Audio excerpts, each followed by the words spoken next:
of officers around the home of John Bolton. What's known at this time?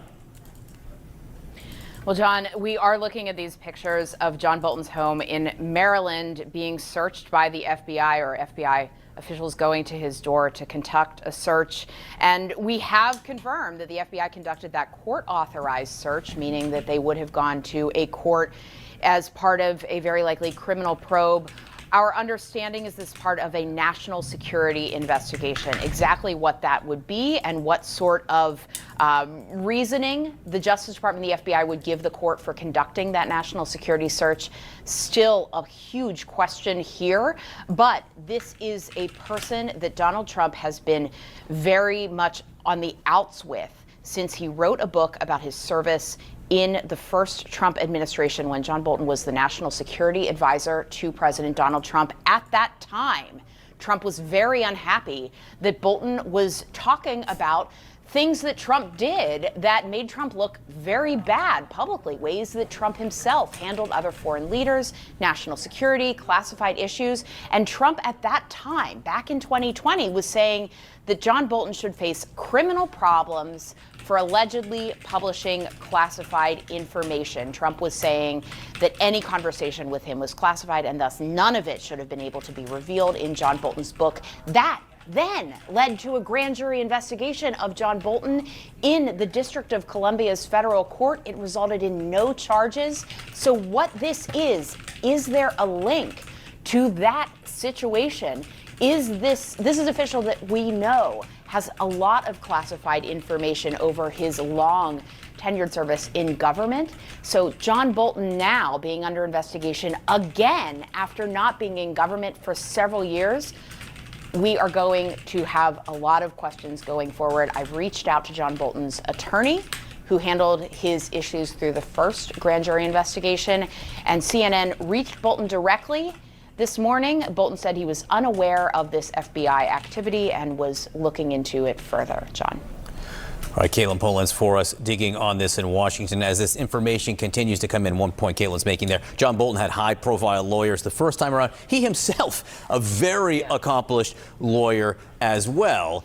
Just to keep in mind, those critics and supporters of him would both, I think, concede that point. Yeah, and remember, it was since Trump came into office, he also stripped Bolton of a security clearance as well. This is not the first time that they've gone after him. I remember at the time, Bolton, I think he kind of laughed about it because it wasn't as if he was looking for going to be leaning on that anytime soon. But let's continue covering this break.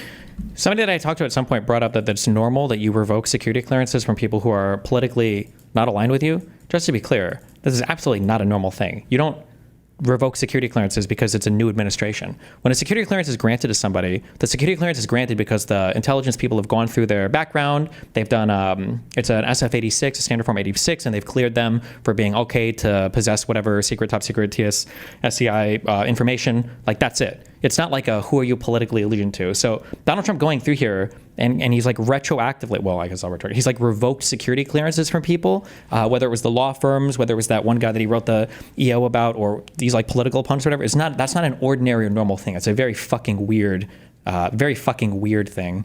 Breaking news.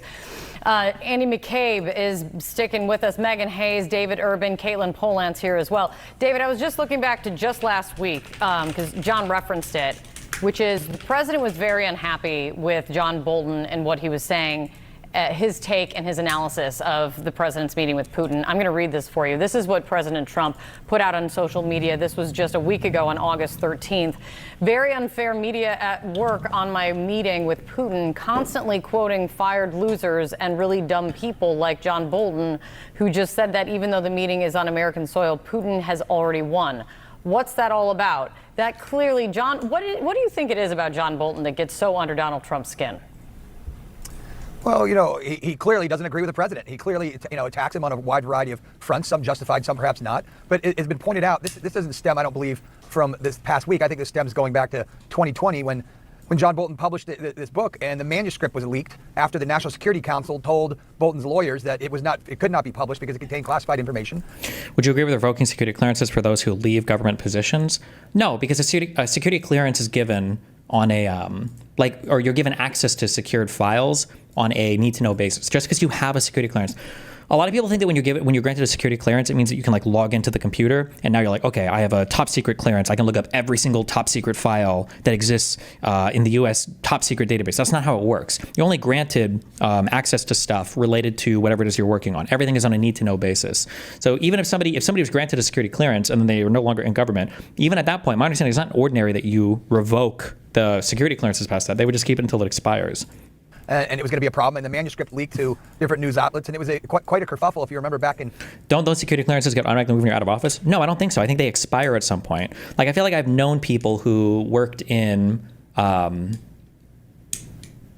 want to call anybody, but I think even for Aaron, I think it's true. Like, if you work in a place and then you leave, you quit, sometimes people, if you needed a security clearance to get that job, like when they go job hunting for other places, if your security clearance is still active, that can be like a pro when you're applying to other places. You're like, oh, hey, like I'm doing this, or I'm applying for here, here's my skill set. Also, my security clearance is still active, so I don't have to go through like the renewal process on that or whatever. I had one for an internship and it didn't expire for a few years. Yeah, it's not ordinary that you revoke those as soon as people, it's not ordinary that you revoke those as soon as people leave office. Wait, Destiny, no, that's wrong. If you leave your job, it only lasts for a certain amount of time. At my old job, if we were no longer using our clearance, they administratively downgrade us to uncleared unless we need it. Oh, I haven't heard that before. I've heard the opposite from friends that I've had that have worked those jobs. Maybe it's different for some types of jobs, or maybe they've changed the process, or... And it was going to be a problem, and the manuscript... This segment is another classic CNN sane-washing this shit. This is fascistic 100%, but they weren't talking about why Bolton may have had it this coming. The fact that the VP is talking about why they're doing it, mixing responsibilities, is unhinged and impeachable.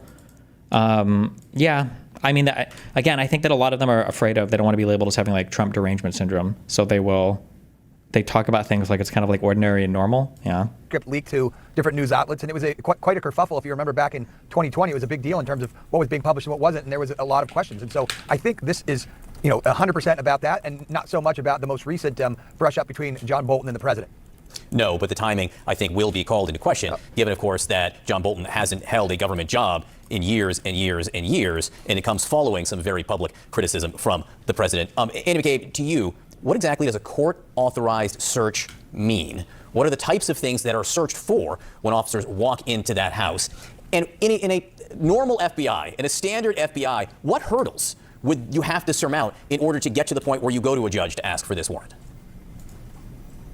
Sure. So the court-authorized activity, or however they're describing it, is only one thing. It means that the FBI has a search warrant, which means that agents who were already conducting an investigation assembled enough evidence together and presented it to a federal judge and convinced that judge that there is probable cause to believe that John Bolton's residence contains some evidence of a crime.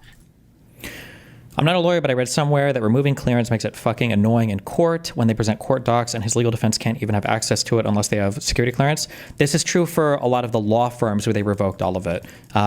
Yeah, the goal is to basically just make it so those law firms can't work with government-related people because they don't have access to clearances anymore that would allow them to review the documents. That's why it was so harmful when Trump was trying to revoke, or did revoke en masse, like huge security clearance stuff from everybody working in the in whatever law firms he targeted on his stupid EOs. Assembled enough evidence together and presented it to a federal judge and convinced that judge that there is probable cause to believe that John Bolton's residence contains some evidence of a crime. Now, we don't know what that evidence is. We don't know what the crime is alleged to be. We don't have any of those facts at this point. But agents, you can't just go in and say to the judge, hey, I think that this guy has some classified documents around his house because he used to have an important job. That's not going to get you there. Typically, what you want for probable cause to enter a home is you want to be able to cite the testimony of an eyewitness, somebody who's already been in the home and has seen documents, or who has spoken to the person, has reason to believe that they have documents. Or in the case of many national security cases where people who are in government are thought to be taking improperly materials home, something like that. Normally, the FBI should have just contacted Bolton's lawyer and requested the information they wanted. There was no need to raid his home. I mean, unless they thought there was something he was going to destroy or something, if they were to go after it. But yeah, this is a pretty extreme thing. Now, people will point to the fact that they raided like Mar-a-Lago or whatever, but that was like after a year plus of Trump not cooperating with. First, it was is it NARA, the National Archival Record Administration or whatever, National Archives of Records Administration. It was like a year plus of not communicating with them or the FBI, and then eventually they raided his home. Yeah, 18 months, yeah. Those people are usually surveilled to assemble that sort of evidence to build towards a search warrant. So agents had to have some evidence here. We just don't know what that is at this point. Do we still have Caitlin Polance, guys? Caitlin, lots of moving parts as always. Do we know if this search of John Bolton's home has concluded? The reporting that we have right now is that the FBI conducted the search. Okay. So it could take some time. Sometimes these searches do take some time because the FBI collects documents, information, especially in a national security probe. And John Kate, we do not know, again, what this would be about, what the probable cause would be that the court authorized this search for the FBI. We reached out to the FBI. They do not have a comment at this time about what is going on here. But these sorts of things, these sorts of inquiries, national security inquiries like this, where there is a search, it does often have to do with the handling of classified material. That was the issue central to John Bolton's book publication and the inquiry at that time. And, you know, there is a question here of, are they looking for some sort of records at his home that would support some sort of criminal inquiry that the Justice Department is mounting. But do not forget that not only is John Bolton somebody who has been around classified information and national security information for a very long time, he's also someone that Donald Trump, as president, has very, very publicly condemned and gone against. This is not a friend of the president anymore, even though he served in that first administration. And we're waiting to hear from the White House itself on this. We'll try to get comment from them as soon as we can. Megan Hayes, I'm old enough to remember when John Bolton was one of the attorneys on Bush versus Gore, who was down in Florida trying to dig up documents. That does make me old. I'm old enough to remember when he was seen as a pariah by the left. He still is extraordinarily critical of Democrats any chances he gets. I mean, in the last election, he said he wasn't going to vote for President Trump. He flat out refused to vote for the Democrat in the race. That's where he is politically. But what do you see when you look at this morning? What questions do you have? I mean, without knowing what this search is for, it seems like it's a very petty act by President Trump. It looks like it's just more revenge and more retribution on his political enemies. It's unfortunate to continue to weaponize the DOJ and weaponize the FBI. I mean, they have other things I'm sure that they could be doing besides raiding his house or, executing the search warrant. So to me, it just seems extremely political, extremely petty, and just a really poor use of the resources of the DOJ and the FBI. I mean, to be fair, we don't really know why. Maybe they have evidence that he killed somebody, right? But I mean, I don't even know why I would say that. That's an ungodly amount of charity to give to this administration. I don't know about it. I saw it on television this morning. I'm not a fan of John Bolton. He's a real sort of a lowlife. Was he okay? I don't think they gave him the orange spray tan today. Jesus. When I hired him, he served a good purpose because, as you know, he was one of the people that forced Bush to do the ridiculous bombings in the Middle East. Bolton, he wants to always kill people, and he's very bad at what he does. But he worked out great for me because every time he doesn't talk, he's like a very quiet person, except on television. If you could see. Oh no, yeah, Trump was right about everything. Nice. There's something bad about Trump. He'll always do that, but he really doesn't talk. He's quiet. And I'd walk into a room with him with a foreign country, and the foreign country would give me everything because they said, "Oh no, they're going to get blown up because John Bolton's there." He's not a smart guy, but he could be a very unpatriotic guy. I mean, we're going to find out. I know nothing about it. I just saw it this morning. They did a raid. Do you expect the DOJ to brief you on this? Yeah, they'll brief me probably today sometime. And the foreign minister. Those eyes, bro. Is he okay? I tell Pam and I tell the group, I don't want to know, but just you have to do what you have to do. I don't want to know about it. It's not necessary. I could know about it. I could be the one starting it. I'm actually the chief law enforcement officer, but I feel that it's better this way.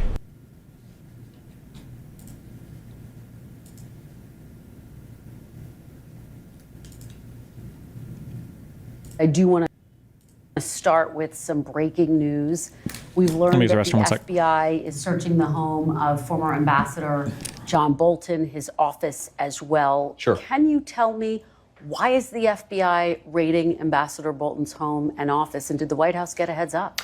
Well, so we're in the very early stages of an ongoing investigation into John Bolton. I will say we're going to let that investigation proceed. What I can tell you is that unlike the Biden DOJ and the Biden FBI, our law enforcement agencies are going to be driven by law and not by politics. And so if we think that Ambassador Bolton has committed a crime, of course, eventually prosecutions will come. But as you know, Kristen, this is all part of gathering evidence, trying to understand something that we're worried about. And of course, I'll let the FBI comment on the next stage of the investigation. What's at the root of this? Is this about classified documents? Well, again, I'll let the FBI speak to that. Classified documents are certainly part of it, but I think that there's a broad concern about Ambassador Bolton. They're going to look into it. And like I said, if there's no crime here, we're not going to prosecute it. If there is a crime here, of course, Ambassador Bolton will get his day in court. That's how it should be. But again, our focus here is on, did he break the law? Did he commit crimes against the American people? If so, then he deserves to be prosecuted. As we have this conversation, has Ambassador Bolton been detained, taken into custody, arrested in any form? So this news just broke this morning, and the FBI, I haven't talked to the FBI this morning. I don't know the answer to that question. I assume that he hasn't been detained and won't be detained until there's actual prosecution, if that actually happens. As you know, Ambassador Bolton is a frequent critic Sure. of President Trump's. He's also on Kash Patel's enemies list.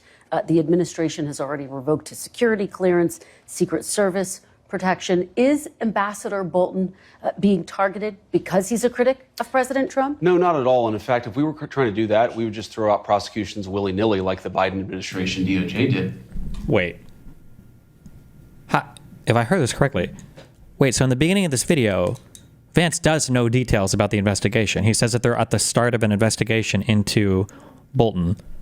So Trump absolutely knows the details of this investigation. If Vance does, why would the vice president be clued into this at all? Prosecutions that later got thrown out in court. If we bring a case, and of course we haven't done that yet, the Department of Justice has not done that yet. We are investigating Ambassador Bolton, but if they ultimately bring a case, it will be because they determine that he has broken the law. We're going to be careful about that. We're going to be deliberate about that because we don't think that we should throw people, even if they disagree with us politically, maybe especially if they disagree with us politically. You shouldn't throw people willy-nilly in prison. You should let the law drive these determinations, and that's what we're doing. But you know, a lot of people have already looked at this and said, this looks a lot like retribution. Is this retribution? Shouldn't they be briefed on everything? No.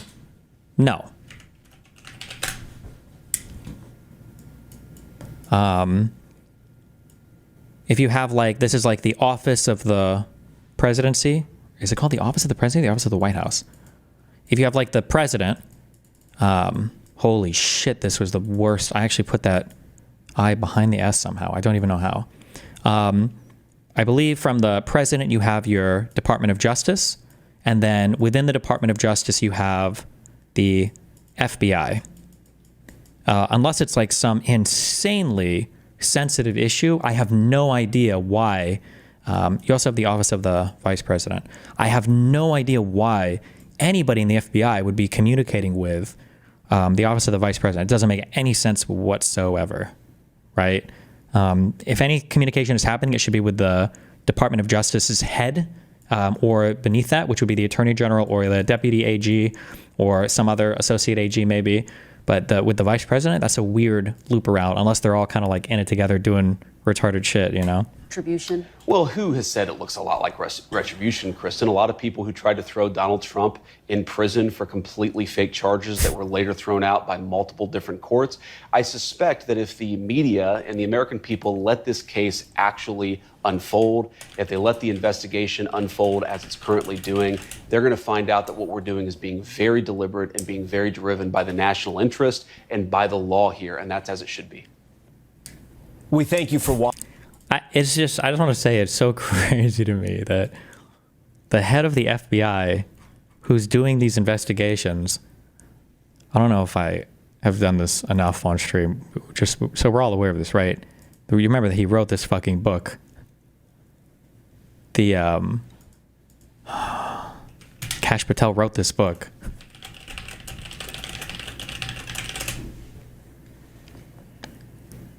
It's just unbelievable that this guy is the head of the FBI. Fuck. Wait, was it on Amazon or is it this? Two things that... No.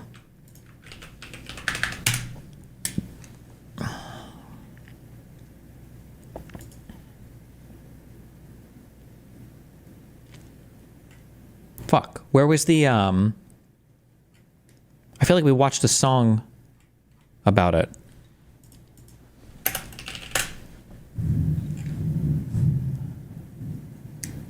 Was it not on YouTube? Am I hallucinating? The Plot Against the King song. We did, but I don't know if it's on YouTube anyway. Oh, fuck. They have a sing-along song.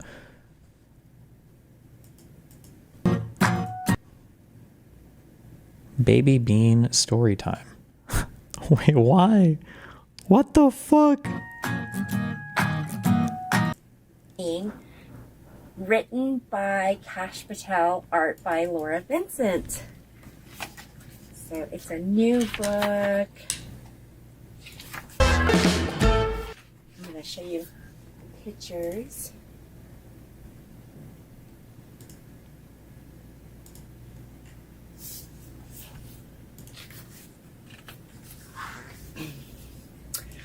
Once upon a time in the land of the free, there lived a wizard called Kash, the distinguished discoverer.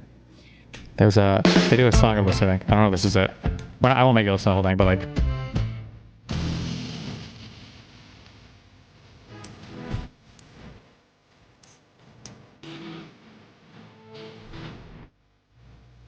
It doesn't hit the same without seeing all the pictures, but the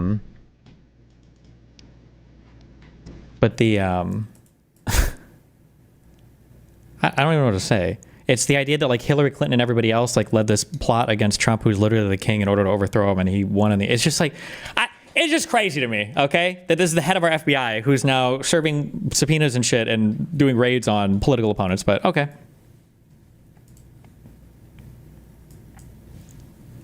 Mar-a-Lago was getting raided. And by the way, when Mar-a-Lago was getting raided, to your point about the media, 3 years ago, John Bolton was on television. Yeah, there's the Mar-a-Lago. Everybody doesn't even matter. Everybody on the conservative side is going to compare this to the Mar-a-Lago raids. But again, remember, the Mar-a-Lago raid stuff was happening because Trump was literally not communicating with the National Archive and Records Administration, or I should get the name of this thing down. Hold on. National Archives and Records Administration, yeah, for like a year plus. And then the FBI tried to contact him for missing documents. And then after all of this, and also, by the way, this is when Trump was showing things to reporters, saying, I probably should have declassified this, but I didn't. And also, this is, he was telling the Noida guy to like move boxes around and hide them from his own lawyer and from the FBI raiding and everything. Like, it's just so not even remotely comparable to the raid on Mar-a-Lago was... I'm not even going to say it was justified. It should have happened a year fucking earlier. I don't know why they give Trump so much fucking time to respond to this. It's so unhinged that when Pence and Joe Biden found classified shit in their offices or whatever, they basically called up NARA immediately.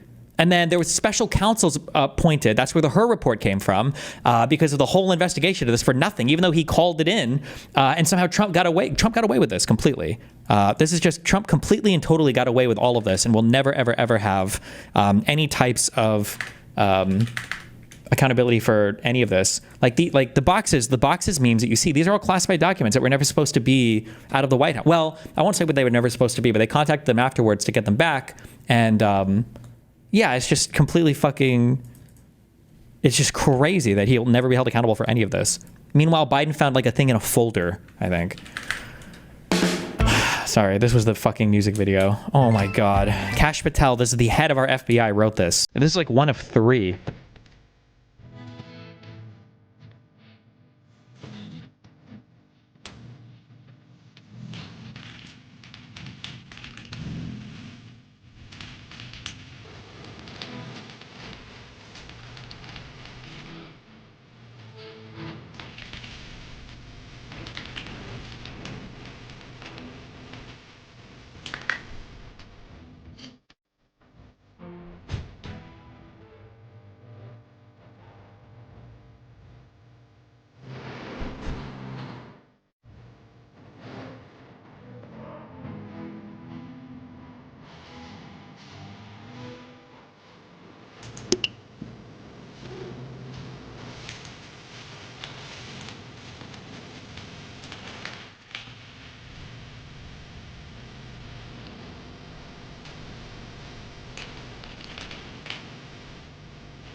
Remember, the entire premise of 2000 Mules was that they dumped a whole bunch of cell phone data from one city's worth of cell phones. They saw cars that had routes that took them past multiple mailboxes and they assumed that all those people were ballot harvesting. That was 2,000 mules. That was the whole thing. There was never any evidence anywhere. Well, I'm so sorry. I misspoke horribly. They did have evidence of at least one person ballot harvesting that they put in the video because a guy pulled up and dropped off ballots, or no, two people, and both of those people were hunted down. The first guy worked at a retirement home, and old people would give him ballots to drop off, which is perfectly legal and fine. I think he might have sued. I don't remember. And then the second guy was a black dude who dropped off 4 ballots, and they were the 4 ballots for his family, for like his wife and his 2 adult children. I think that guy sued, but that was family. Can I just say black male family, 2,000 mules harvesting. Did he ever sue? It was, I think it was a black guy that pulled up, right?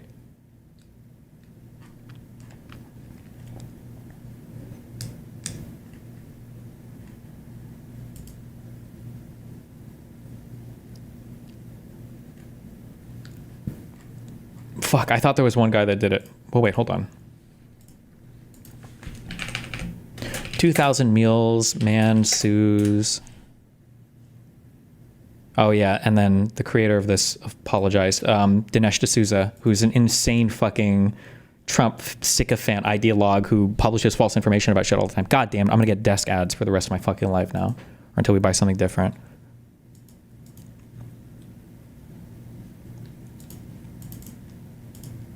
Brandon got it.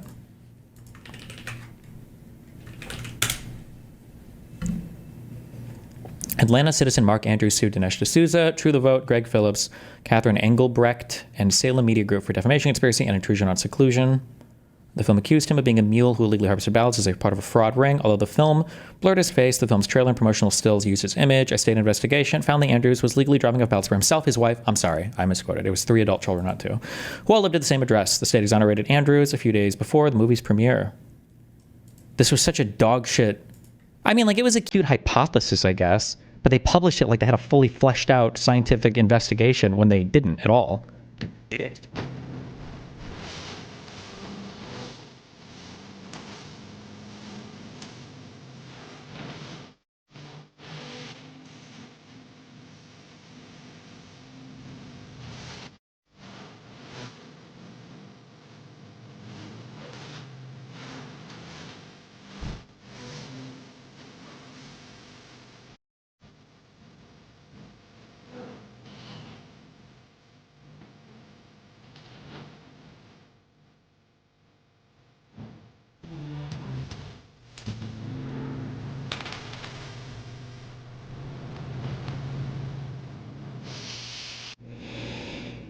And by the way, when Mar-a-Lago was getting raided, to your point about the media, 3 years ago, John Bolton was on television throwing fuel on that fire and making sure that everybody knew that President Donald Trump was a criminal and this had to be investigated. So, you know, things kind of come back to get you sometimes. And those previous statements and the attacks against the administration.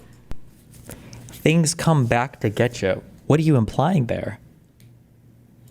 You can't argue that Bolton was not surprised this morning. I'm sure he was not. His attorneys were not by what Not surprised about what? Political retribution? Down this morning. Well, and by the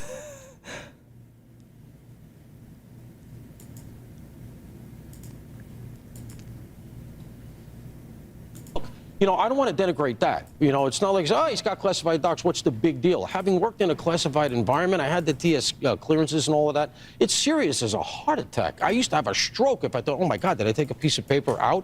You can't do that. That is really, really important. And if it turns out that the former ambassador to the UN had top secret documents lying around in his kitchen, then I'm sorry, it's indefensible. Look, you know, I don't want to denigrate. I don't think they can just be lying around in his kitchen, though, right? This would have, because they would have needed, you need the standard of evidence is probable cause to get a, like a search warrant, basically. And it wouldn't have just been random stuff they found. They would have needed some prior thing to go in and raid his house, right? But who the fuck, that's what you would imagine, but who the fuck knows at this point? Okay, hold on. I'm going to chat with my good friend soon about our new Pragmatic Papers edition. But first, wait, I saw this guy died today.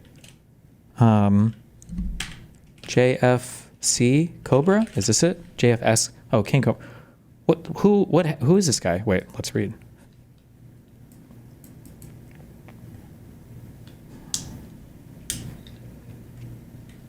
He was born on March 26, 91 in Casper, Wyoming. When he was an infant, his mother stopped feeding Joshua breast milk and used baby formula instead, which caused bleeding of the rectum. Wait, is this a troll wiki?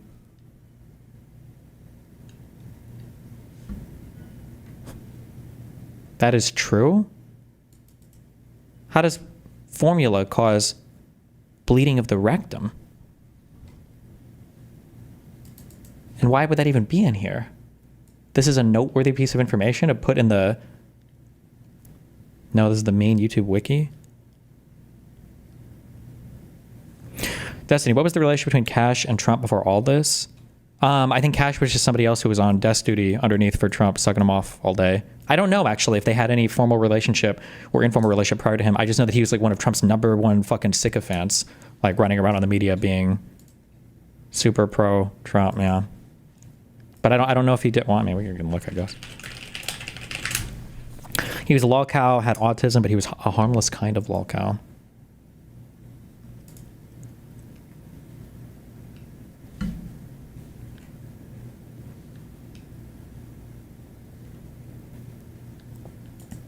He was the principal deputy director of national intelligence. Okay, so this was Trump's first term for a few weeks. Chief of Staff of the United States Secretary of Defense.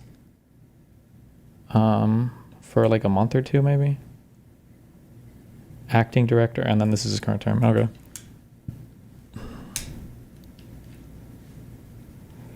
Trump tried to get Kash into the director position during the elector plot. It fell through for reasons I can't remember. Read the second paragraph. Patel studied criminal justice and history at the University of Richmond and graduated from the Pace University School of Law. In 2005, he began working as a public defender in Miami-Dade County, Florida, and later as a federal public defender for the Southern District of Florida. Patel began working as a junior staff member at the Department of Justice in 2012, becoming a prosecutor in the National Security Division in 2013, and working in the Counterterrorism Division in 2014. In 2017, he left the Obama DOJ and became a senior aide to Gavin Newsom, the chairman of the House Permanent Select Committee on Intelligence, where he was the primary author of the Nunes Memo.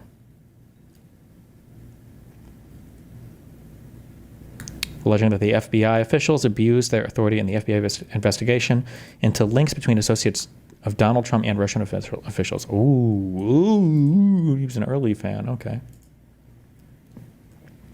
Joshua began making YouTube videos in 2011 about his daily life. He began in his father's basement before moving out into his own apartment sometime in late 2012. When Joshua was 19, he met a woman named Stephanie while attending Job Corps, and they began dating. Stephanie and Joshua broke up in 2014 after they both cheated on each other. Base.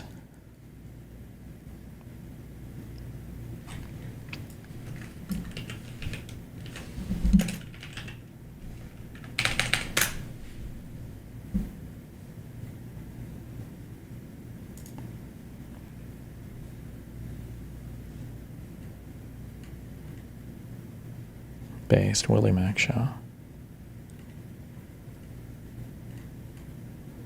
Wait, do you think multiple people run this Yeet account? Oh, here it is. I saw this morning.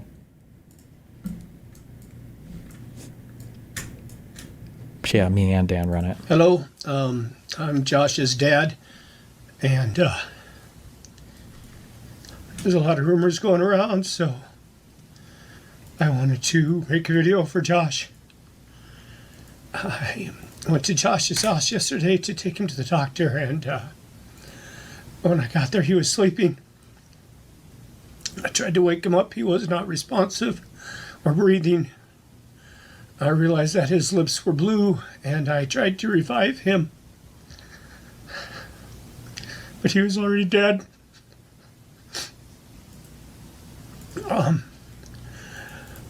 I got on today to delete all of his social media. He's like CWC era cow. What does CWC stand for?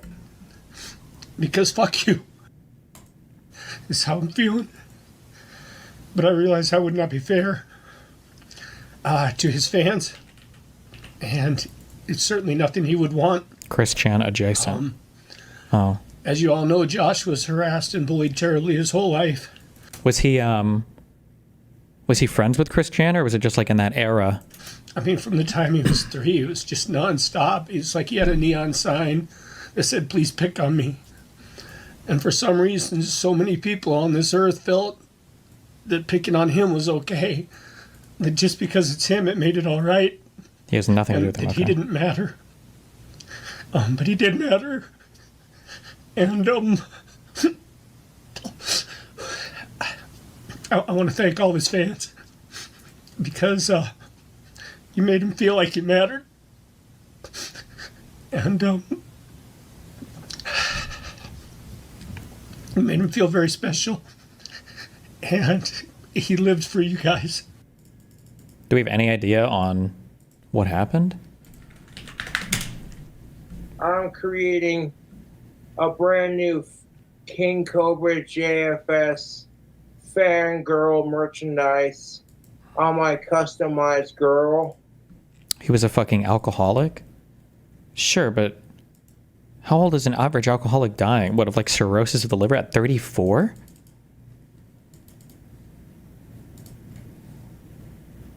He's been really sick the last couple of days. Oh, okay, I don't know. Apparently he ate a 2 days old Wendy's that a fan delivered to him that sat outside in the heat, and then he got super sick. Can you even get can you get food poisoning from fast food?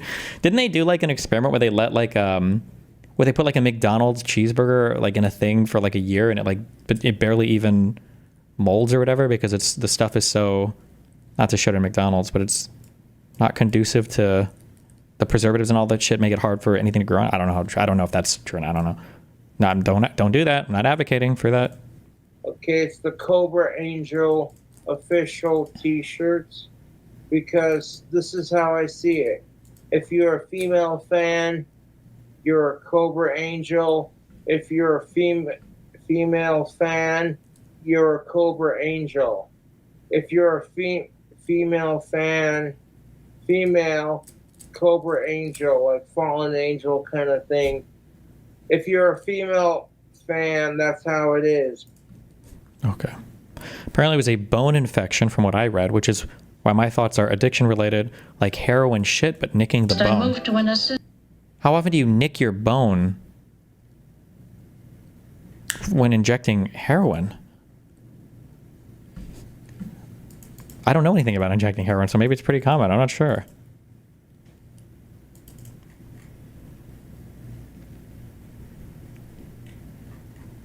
Wait, where is my doctor guy at? Why is it that you can inject some things like randomly and other shit has to go right into your veins? So like people that inject insulin put it in the, is it called the subcutaneous area? Like you put it on your thigh or your arm, back of your whatever. Or people that do like, people that when you get a vaccine, it's usually into your deltoid muscle. But like if people are injecting other stuff, it goes like right into your vein. Why? What's the difference? Like what goes right into the vein and what doesn't? He didn't do it. He didn't do it well. Look at his cooking and you will see he didn't do a lot of things correctly. Intramuscular injections versus intravenous. Yeah. Why one and not the other sometimes? You can inject anything anywhere. It depends on how quick you want to feel it.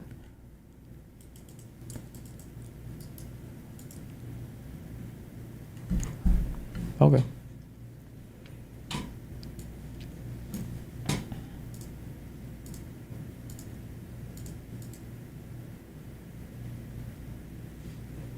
Okay, hold on, I'm coming, Kafka.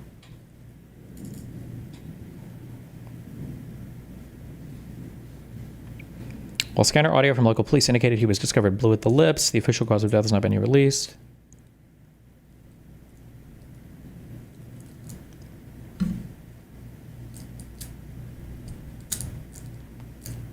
We just don't know. You probably just get a better high in the veins. Yeah, but why not? What, like vaccines, my understanding is vaccines are like never given in the veins. They're almost always given intramuscular.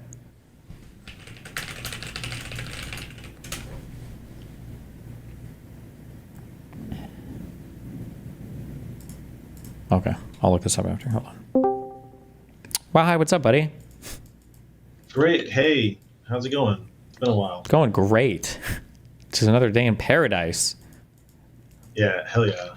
Seems like it. Let's see, I'm going to throw a link in chat for everybody. We got a new edition of Pragmatic Papers out. You should all go check it out. The big featured article is about this guy called King Cobra JFS. He's some fucking guy that died, and so I had to wait an extra like 20 minutes to get on stream. It was great. Based. But no, in reality, there's a really good article by Miss Agent M that she published. It's her first time coming back after a bit of a hiatus. She does really good work.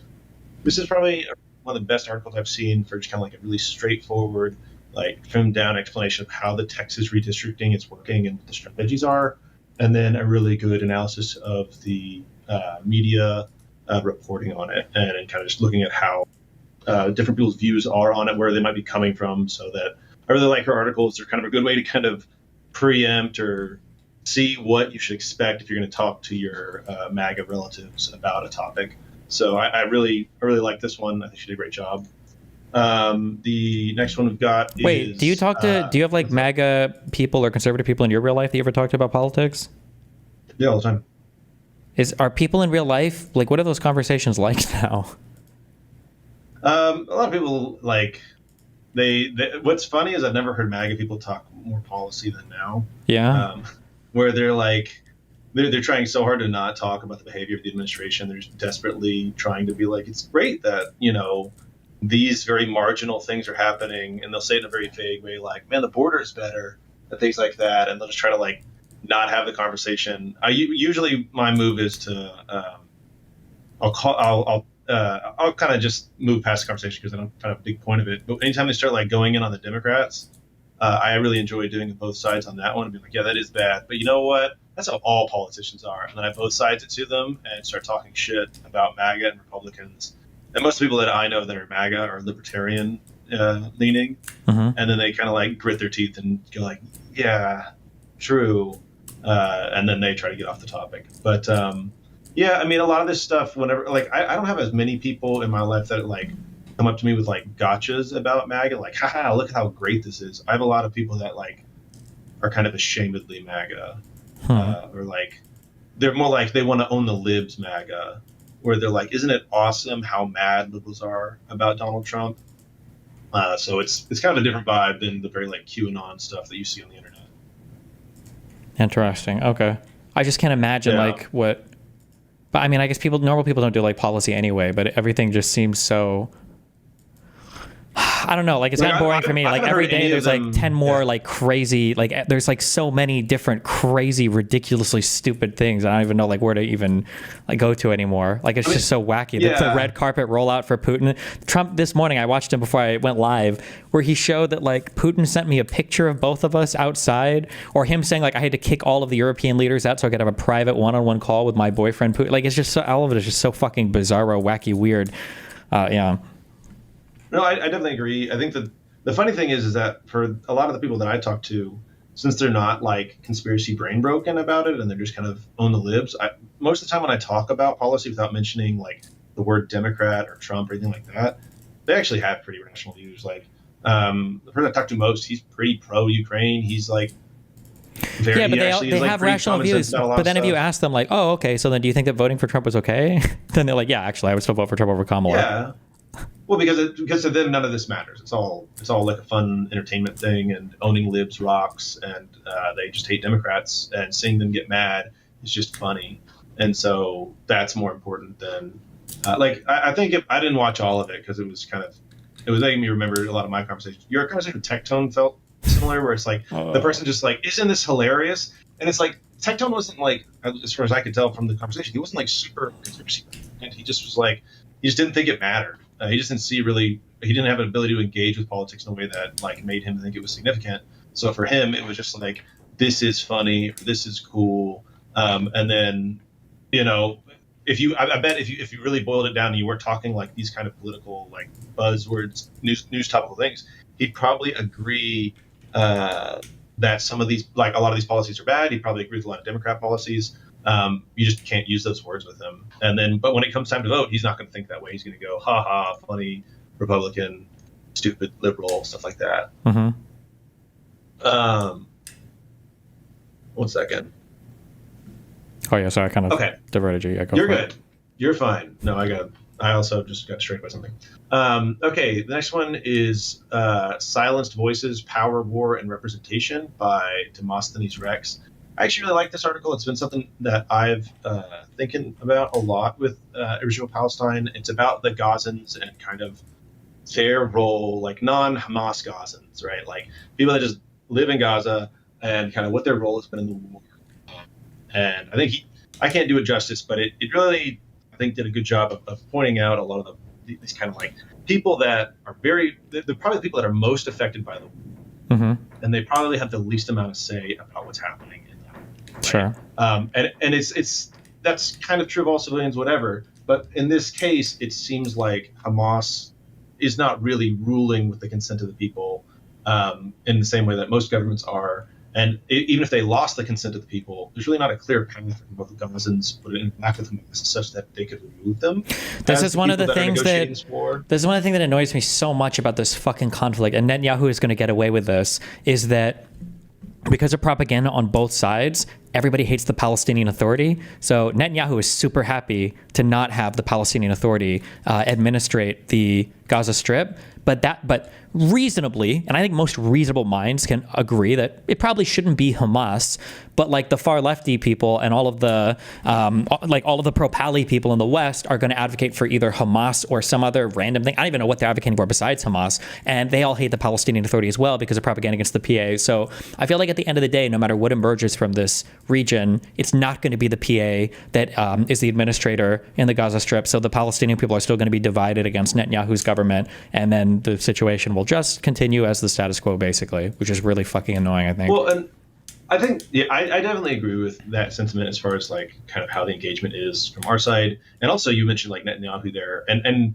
for me, what I've always kind of struggled with is like, if there were people in Gaza who do not want to support Hamas and they want the war to end and they are not hostile to Israel, I don't know what real options they have. And in a lot of wars, if you are a non-combatant and you want protection and you don't, let's say, agree with your own side, there were ways for you to go to the other side and say, hey, be removed from this area. I don't want to be here.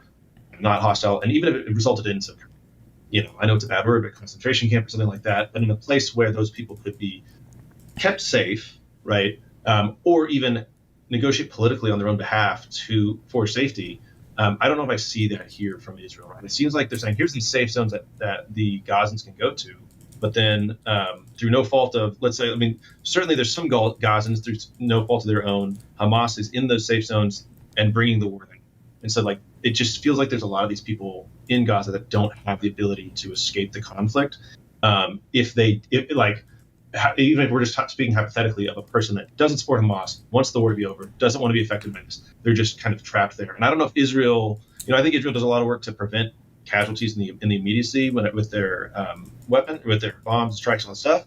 But I think whenever I'm looking at kind of the broader picture, I don't know if I see that same effort from Israel. I'm no expert, but do you think that Israel has an obligation there? Yeah, for sure. Wait, hold on. Okay, before we continue this conversation, we have to figure this out. Why does your mic come in and out so much? What's going on there? Oh, wait, I got a new webcam. Let me make sure that it didn't take the place of... Oh, that's what it is. Sorry, I have a new webcam. This should be better. Yes. Okay. Okay, cool. Why did you tell me at the beginning? Because I'm just used to it at this point. Okay, but that's okay. All right. Okay. Yeah, but so the thing that makes this so challenging, and it's why sometimes it's annoying when people try to apply standard paradigms of analysis to Israel-Palestine. Although, they still work, but you're torturing them a little bit, and you have to try really hard to make it fit. The issue is that in some ways, you don't really want there to be an option for the Palestinians to flee the Gaza Strip. And that's from the Arab perspective. There's this, it seems paradoxical if you don't know anything about the conflict, not you, I'm using the royal you, but like, because technically if Israel could get the majority of them or 1 million of them plus to flee the Gaza Strip, technically it puts Israel in a position where they could just annex the Gaza Strip or whatever, have the demographic majority, and then not let any of those other people back. Like it's a unified effort by the Palestinians and the Arab world to not have the Gazans flee, because if they do, then if you're not there anymore and you're not allowed back, you could lose your ability to have that land at all. So it's like a really weird spot, you know, where civilians are sometimes by their own choice kind of being used as pawns to maintain Palestinian legitimacy in that territory. I agree, and I'm not. To me, I would actually not say they should be like fleeing to Egypt. I think that Israel has I would argue that Israel should have some kind of obligation to take the Gazans, keep them within a safe area of Gaza that they control, or even in Israel proper that they control, and say, okay, you people are saying you don't agree with Hamas, you don't agree you don't want this war to keep going, you don't want to be affected by it, so we are going to take you to a place away from this so that you are safe and protected, to reduce casualties and to potentially create a group of Gazans now that aren't under the control of Hamas, who can argue for political rights and argue for a peace between themselves and Israel, so that we have a group that is now separate from the control of Hamas, who could come back and say, we care about Gaza, we want to control Gaza, we do not want conflict with Israel. I think, to me, I don't know enough about it, but it seems to me like there's, in this article, I feel like is kind of pointing to this, that these Gazans don't have a political outlet and instead are just kind of, whether there's a lot of talk about them being happy to be hostages or human shields, but there's got to be some amount that aren't happy about it, and the people that aren't happy about it have no way of changing that situation, even if they were in a majority, I would argue. But I agree with that. I hear what you're saying. So that's a great article. I got to go fast because I got to head out soon. But there's a really great one by Case about the Chinese trade attitude over the last 7 months, about how Trump being a cuck has really made it so that China can like step forward on the stage as a leader in trade, but also it is showing how much Chinese investment in the last 4 to 8 years has really paid off in preparation for this administration. Really recommend that one. It's not a super long read. And then the last one, I know you know a lot about this already, so I'm not going to go too much into it, but it's about in-space nuclear propulsion. Oh, for sure. Yeah, so it talks about nuclear thermal propulsion technology for like engines in transit between Earth and the Moon, or Earth and Mars. And so it's an easy 16-page read. There's only like 4 or 5 different formulas in it. But joking aside, it's really actually a good article to kind of show you how complex some of the questions government is asked to fund. And it's actually, I feel like it's kind of a catharsis for Elindacil. I apologize. I spoke Elvish wrong. Oh, for the feels a bit of a catharsis because I can see the frustration where we've had this technology for 60 years, but it's so difficult for a lot of people to understand, and it's also scary because that's the word nuclear in it, that we just haven't gotten funding. So I really recommend people read it because it's just kind of like, it's really fun to see. At least I enjoy seeing into the mind of like real subject matter experts, and just like seeing him just like pare it down and being like, this fucking rocks, we should have it, we don't have it, and that's stupid. It's a good time. Also, he submitted that. He's not a regular contributor. He is one of many DGGers that has been submitting work. Everybody if you have an idea for an article, please send it to us. We'd love to see it. destinynews.ggg@gmail. We will workshop your piece with you and try and help you get it to a point where we can publish it. Wait, what was that email address again? destinynews.ggg@gmail.com. Sorry, did you already have that? Or no, there's 2 dots in it. destinynews.ggg@gmail.com. Yeah, if the dot before @, doesn't really matter. You can just. Oh, never mind. You're right. I'm being retarded. Never mind. Okay, gotcha. Yeah, that's cool. I'm used to it. Okay, I saw last two things for me. Or actually, I'm just gonna do one more thing because I gotta go. I saw your recent video about that doctor that was faking the insurance stuff. And you talked a lot about the insurance industry and health insurance stuff like that. She wasn't faking it, but highly exaggerating stuff. Yeah, highly exaggerating. Sure. I don't care about any of this stuff discussed in there, except for I appreciate you shitting on doctors. As a lawyer, we have to deal with doctors. And you know what? They suck. They're really bad people. and they're really annoying to deal with. So I appreciate you getting the truth out there about them. Jesus. And I'm being a little strong. There are some good doctors out there. Most of them are in the ground because I don't want to have to deal with them. Oh my God. Anymore. All right, so Mr. Lawyer. Okay. Shots fired. Just saying. Okay. But no, I really enjoyed it. Thanks. I'll see you. I don't know. See you. But I'll talk to you next week. And everybody go read the papers. Okay. Have fun. Be careful. Bye. All right. Bye.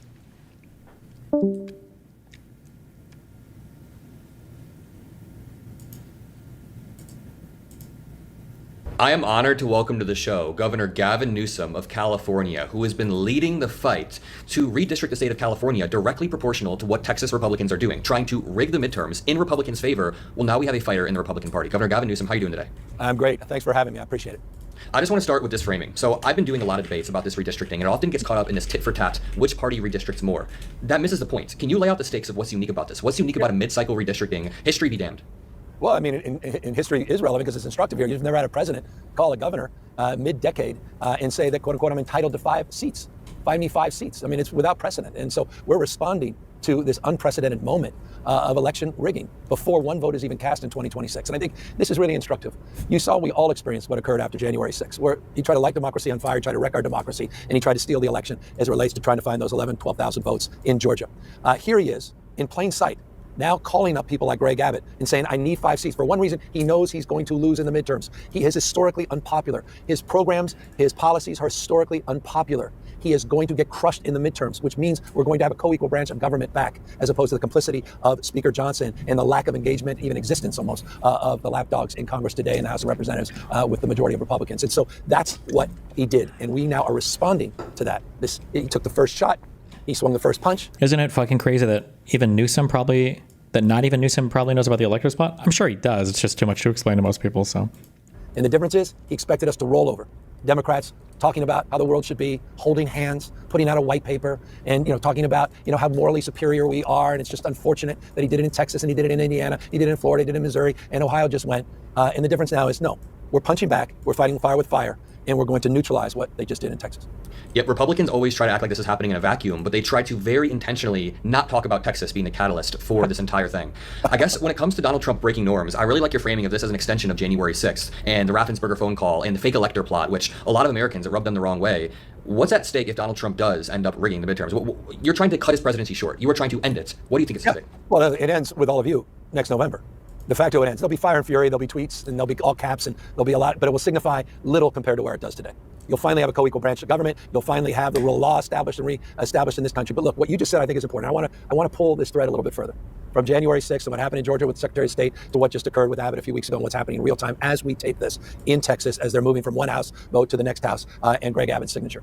It's not just about the redistricting. It's about what occurred a week ago when I announced this campaign for redistricting in California, where he sent masked men, disproportionately men, to our Democracy Center event, where you had 2 U.S. senators, many members of Congress, community leaders, hundreds of them assembled, and he sent the Border Patrol and ICE. That was really fucking weird. I don't know if there's another thing, but somebody open this. And we have to. And after we do this, we'll go to another location and we'll make it safe also. We're going to make our country very safe. We're going to make our cities very, very safe. Chicago's a mess. You have an incompetent mayor, grossly incompetent. And we'll straighten that one out probably next. That'll be our next one after this. And it won't even be tough.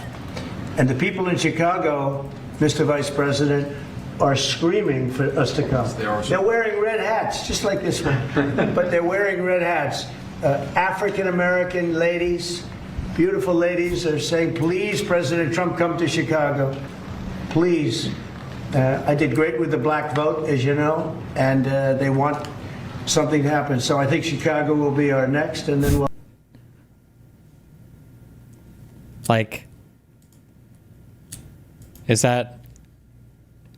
Is he just going to start sending the National Guard to every state? I mean, I'm saying this like it's hypothetical.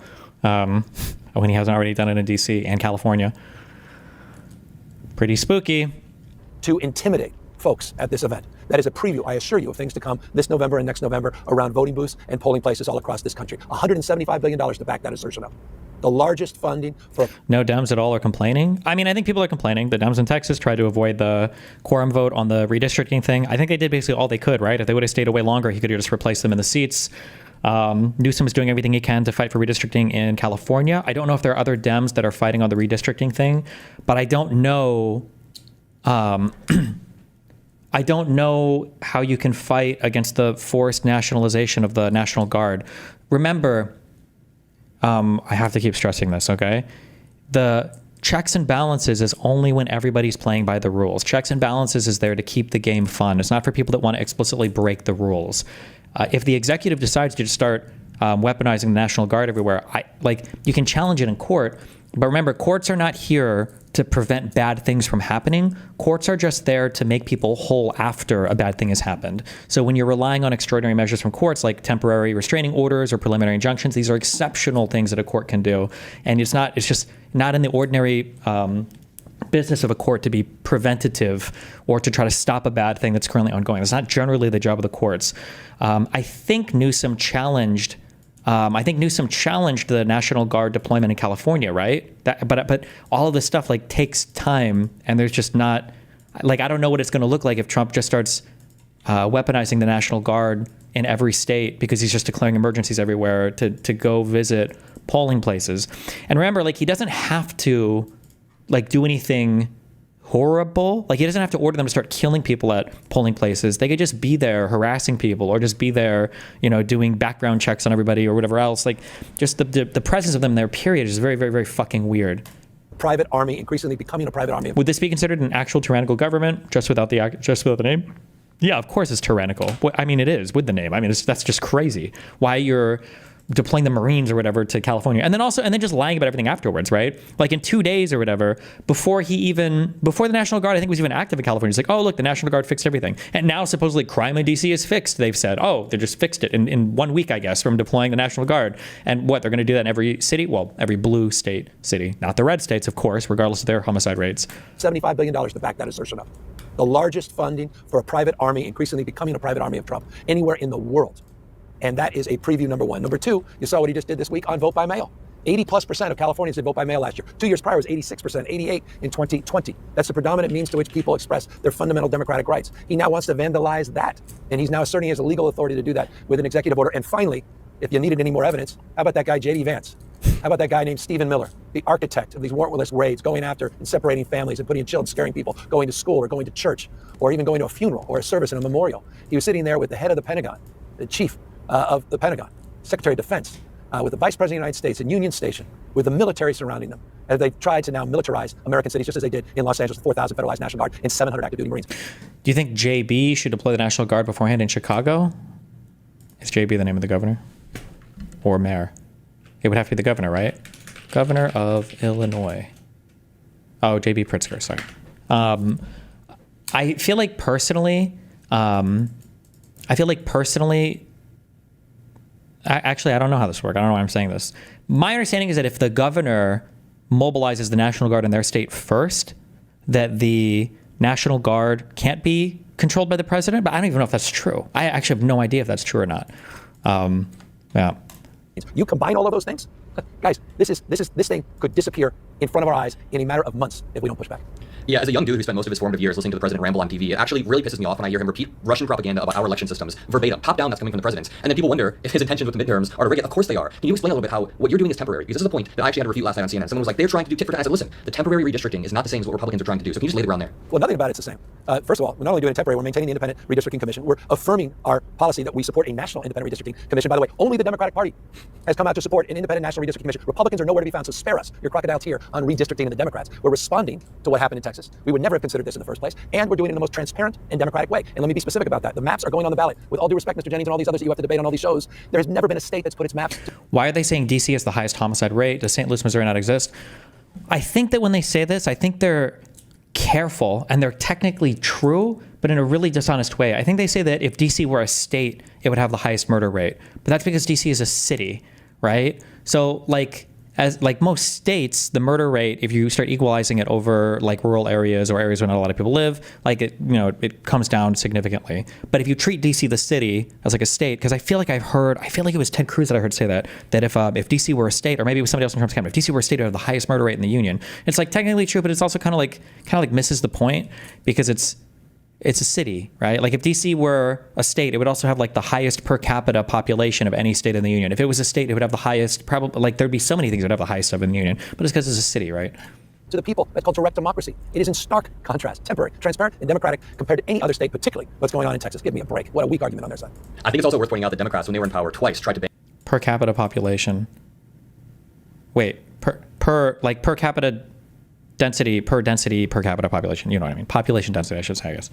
and gerrymandering nationwide. And Republicans have the power to do this right now. Rather than doing this, they have the power, but rather than doing this, they're doubling down on the most aggressive gerrymandering and then trying to direct all the attention towards your state. It is sickening. And you can see how the media ecosystem works when all the conversations are centered around you, but you're directly punching back to Texas. So what message would you have to the people in Texas who have been holding the line, the people in Texas who have been, fighting? I just want to hear what your message is to them. Just gratitude.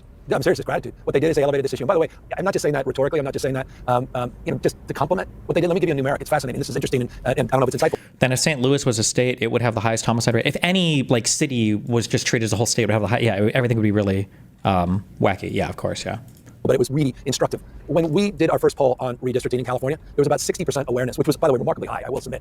After what they did in Texas, and the fact that they had courage to break that quorum and to go to all these states, including my home state, to go to Ronald Reagan's old mansion where we all met here in the state of California, and talk about this issue and raise the consciousness in America, it's over 85%. We're getting close to 90% of Californians are aware of this issue. That would not have happened without the courage of these leaders, and they are by definition leaders in Texas. And so, look, it's a reminder, you don't have to be something to do something. I mean, you don't have to be in the majority to make a difference. You don't have to have title to have authority. There's two kinds of authorities, formal authority and moral authority. And everybody watching, you have abundance of moral authority. If you have the courage, if you have the character to stand up and share your passion with action, and they took action, they did something bold, they put themselves on the line, they risked being arrested, they risked being quote unquote hunted down by their attorney general, they risked assault by Senator Cornyn to get the FBI to be weaponized, to track them down in other states, not just fined. There were bomb threats, there were personal attacks and assaults on their family, not just on their character and their reputation. That's a hell of a thing. So you ask me how I feel? Deep pride, deep gratitude.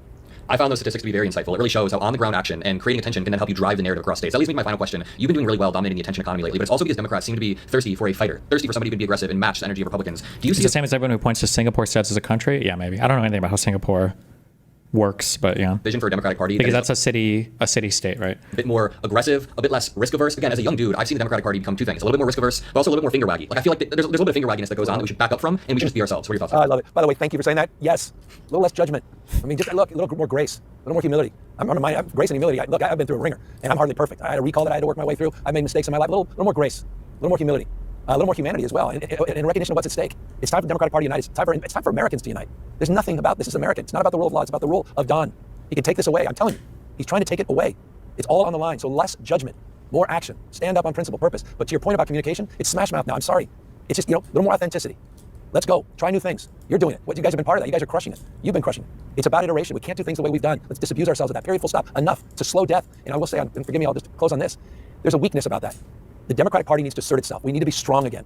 Strength matters. People want conviction. They want character. They want a sense of intention and purpose to give us meaning, to give us a mission. And so I'm not here to make any more excuses. I'm sorry. I know there's some people that are offended by our all caps parody of Trump, but I thought it's time to put a mirror to Trump. And then you may get offended by my 10-pack abs on some of these memes. I mean, this sort of craziness that's going online. I get it. I feel like we missed the mark by not just going all in on the redistricting in California and getting more seats than the redistricting in Texas gives Republicans. They have the whole fucking federal government on their side. It's going to take more than balancing the seats to fight this shit. Yeah, but the problem is it has to pass a referendum in California. And if California were to try to delete all of their Republican seats, my guess is it would be significantly harder to pass via referendum. That'd be my guess. My kids are like, Jesus, Dad, what the hell's going on? The point is to make the point of what is going on in this country. You have the President of the United States that's acting like a child. And you've got the chatbots on Fox that repeat 24/7 and are weaponizing his grievances, attacking vulnerable people, traumatizing communities. We need to stand up, all of us, at this moment. Less judgment, more fortitude. Meet this moment, not for ourselves, but for each other, for this country. And this is a red line. They're not just changing lines of map. This is about raw power. This is about rigging the election. This is about ending the enduring values, the principles that define the last 249 years of our democracy. So forgive me for being intense about this, but I am, man. This is it. And there's no do-over if we screw this up. And so we're counting on everybody watching. And I'm grateful for the opportunity to engage you and share where we are at this stage. But it's November 4th that's going to matter. And that's why we need everyone to help us get this over the line. I promise you we are grateful to you as well. You can find all the links to donate in the description below. Something I always say is that norms in a democracy work a lot like consent. You can't have meaningful consent between two parties when one is breaking that. Just like you can't have meaningful norms when one party is breaking that. So it's time that we punch back. And that is why we're grateful for you, saving this experiment that we all do love. I appreciate all of us. And thank you for That would have been a good spot for a rape analogy, but you know what? We'll allow that. Everything you're doing. Thanks for being out there in the field. Thanks for taking the punches. But also thank you for throwing them back as well. Thank you. I'll keep telling my grandma that these memes are not real. That's not a real meme of Governor Newsom. That's a fake. Well, wait, now some of those without my shirt may be real. You never know. They may be not touched up. Yeah. Thank you, Governor. I appreciate this. Thanks, man. Yeah, Will, great to be on. Thanks for laying that out for the American people to understand. What effectively has been true is that Republicans, unfortunately, for too long have unilaterally disarmed. Like you have to be so fucking lost to buy into this. It's just you've just consumed Fox News for your whole life and every crazy conservative outlet. Allowing Democrats to basically monopolize congressional districts using gerrymandering, while Republicans played nice, trying to have maps that weren't as gerrymandered. And that has resulted in a place like Texas, where your district makeups are like close to 2-1, but yet you've got roughly about a 60-40 makeup electorally where Republicans win across Texas. But you got California, which is roughly 60-40 the other way, but they only have 9 Republican seats out of 50, 3 or 4. You've got, as you pointed out, Massachusetts has 0. I think Illinois, it's 17% of the total seats is Republican. They've been playing the game a different way. They're just mad that Republicans are now starting to do that to them. They're mad that Republicans, by the way, are using going in and doing forum shopping and going into district courts where you've got a friendly judge and we get good results. They were doing it for decades. Who's the party that's always opposed federal redistricting, fair districting things, or eliminating gerrymandering? It's generally always been the Republicans that are opposed to this stuff. As a lawyer, how important that is. They're just mad that we're catching on and we're actually now beating them at their own game. That's what's really going on. And Gavin Newsom wants to fundraise off of it. But for the theater.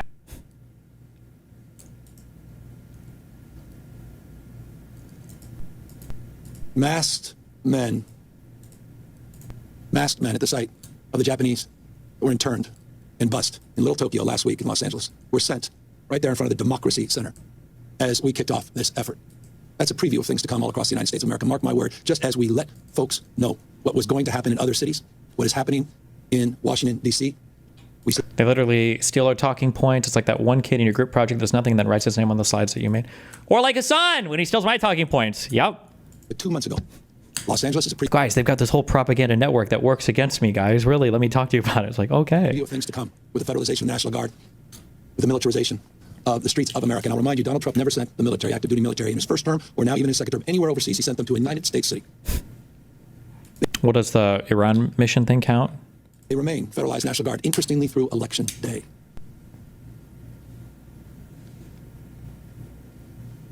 Oh, I think we saw this. Reaction. Fox News contributor Joe Concha. So if you want to trigger Newsom, and I'm finding this very entertaining, I'm loving every minute. I want him to do this every day. If you want to trigger him, call him Gavin Newsom. That bothers him. If you want to trigger him, tell the truth about the highest taxes, the worst schools. The worst schools. The most incompetent government, the deficits that he has, and then if you really want to trigger him, talk about empty fire hydrants and reservoirs in the Pacific Palisades, and he will lose it. Here with reaction. True. All those horrible UC schools and all those horrible, yeah.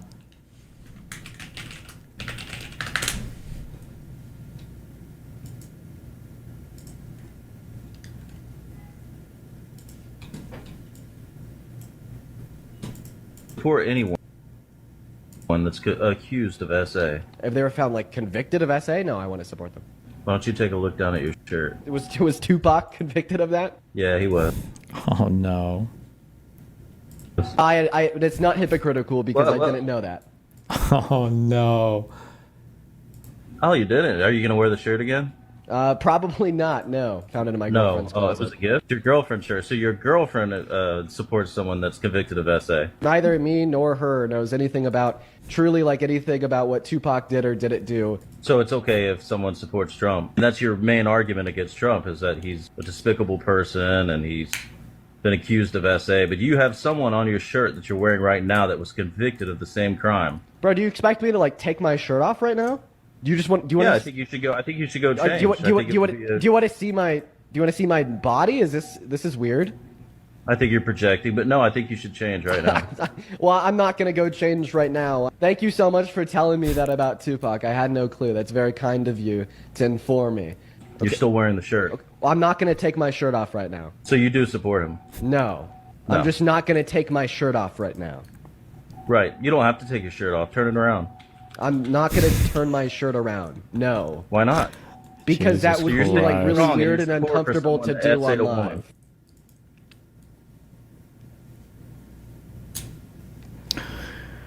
Palestine signals Fed may cut rates soon, even as inflation risks remain. Federal Reserve Chair Jerome Powell on Friday opened the door ever so slightly to lowering a key interest rate in the coming months, but gave no hint on the timing of a move and suggested the central bank will proceed cautiously as it continues to evaluate the impact of tariffs and other policies on the economy. In a high-profile speech closely watched at the White House and on Wall Street, Powell said that there are risks of both rising unemployment and stubbornly higher inflation. Yet he suggested that with hiring sluggish, the job market could weaken further. The shifting balance of risks may warrant adjusting our policy stance, he said, a reference to his concerns about weaker job gains and a more direct sign that the Fed is considering a rate cut than he has made in previous comments. I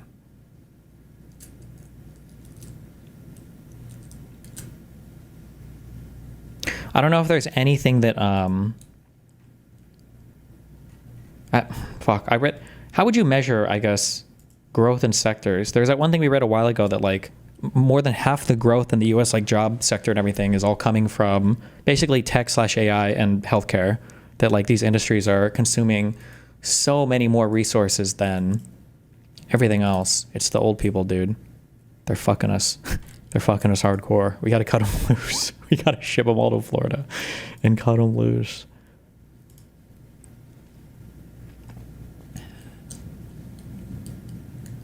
How much longer do we have Powell for? He's going to be gone, is it next year?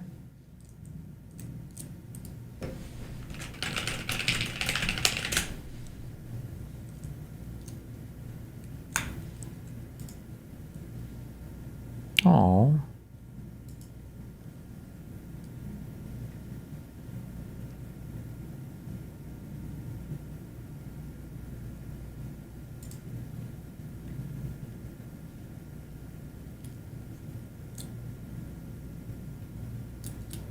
Oh, wait, we can just ask Google, right? When does Powell's term end? May 15th, 2026. Whew. It's going to be spooky.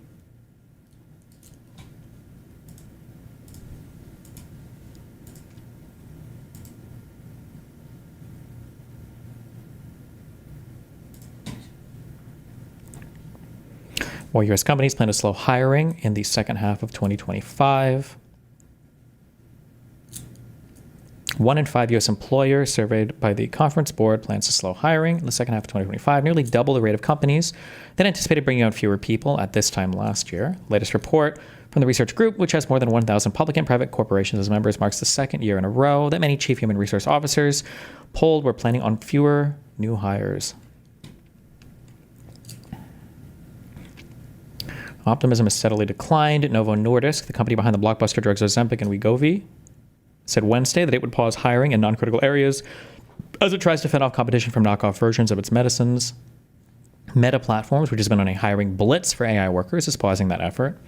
The staffing company GEE Group cited hiring freezes as a headwind to its business, and AMN Healthcare said hiring freezes at hospitals were slowing its physician staffing business, according to the research firm AlphaSense.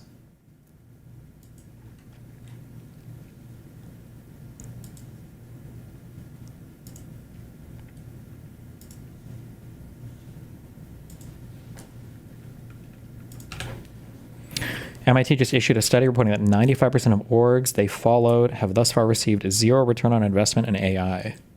I mean, that's not that unbelievable, right? Like, isn't the goal to plan for the future? Like, you're trying to get ahead of the curve and hope that in the future there's going to be like these massive returns.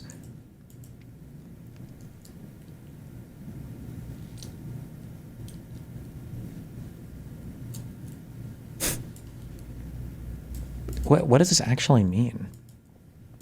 It's my great honor to report that the US of A now fully owns and controls 10% of Intel. Controls? I thought we said we weren't going to do any governance. It was just equity. A great American company that has an even more incredible future. I negotiated this deal with the Lip-Bu Tan, the highly respected chief executive officer of the company. The US paid nothing for these shares, and the shares are now valued at approximately $11 billion. What does that even mean? Like, where did we get these shares from? Can the U.S., who holds these shares? Is it like the United States Treasury, or?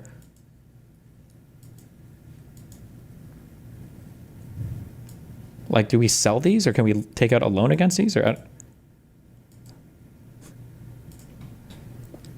Intel and Trump administration reached a historic agreement to accelerate American technology and manufacturing leadership.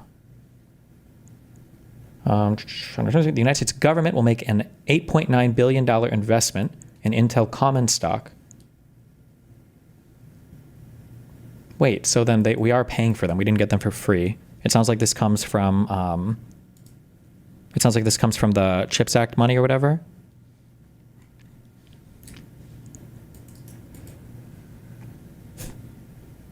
Reflecting the confidence the administration has in Intel to advance key national priorities and the critically important role the company plays in expanding the domestic semiconductor industry.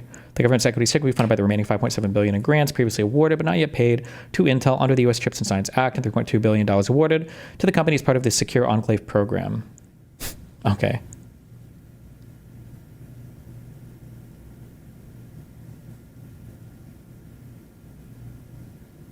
Wait, isn't this really bad? Like, let's say that you were to create a $10 billion grant for a company to expand manufacturing in the United States, theoretically. Like, oh, like if you build a plant here, we'll give you $10 billion. If instead you just said, how about we just give you $10 billion and we'll buy some stock? Isn't that kind of like the worst way to do this? Like, why would you? Because now they're not doing the thing. Now you're just buying stock in the company.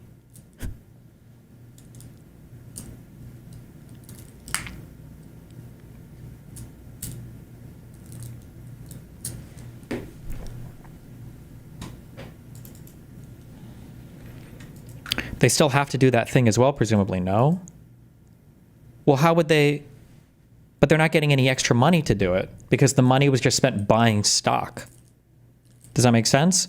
Like, let's say we were to say, we're going to give you $10 billion to start a factory in Arizona. And they're like, oh, cool. And then they were to say, actually, we're not going to give you $10 billion. We're just going to buy $10 billion of stock.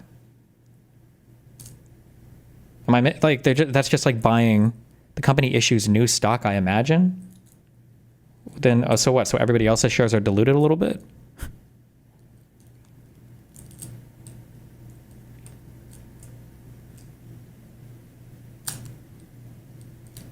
Okay. This sounds fucking retarded.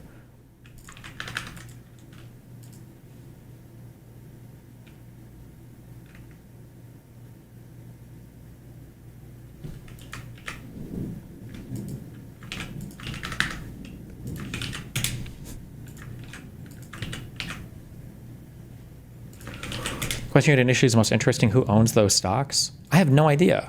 Like, can the U.S. government as an entity like hold stock? I have absolutely no idea.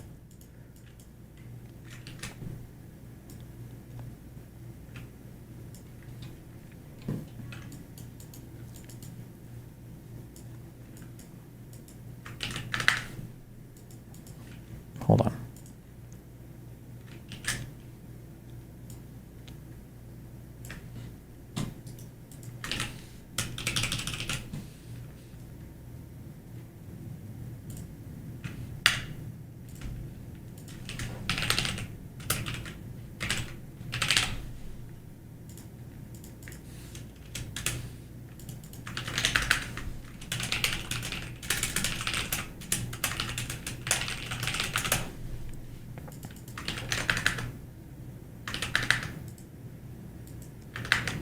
When people post the link separately from the main tweet, are you allowed to post it as like the next tweet?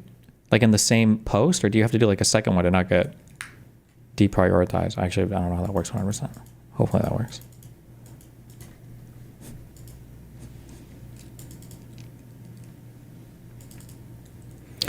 Destiny, absolutely not. You would be showing favoritism to a company. Oh yeah, that's really weird. That's really weird too. Imagine you're, I don't even know who competes directly against Intel. AMD does mainly graphics cards now, right? But like, imagine you're like an Intel competitor and now the US government or like the president has to take some position on something and like there's some new law or something that could hurt your company or help the other company. And now it's Intel versus the other companies. Does AMD, is the lion's share of CPU sales now? What does AMD make most of their money now? Is it CPU stuff or?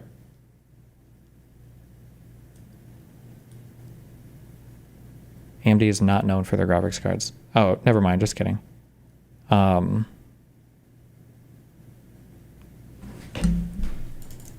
just kidding. I was just kidding when I said that.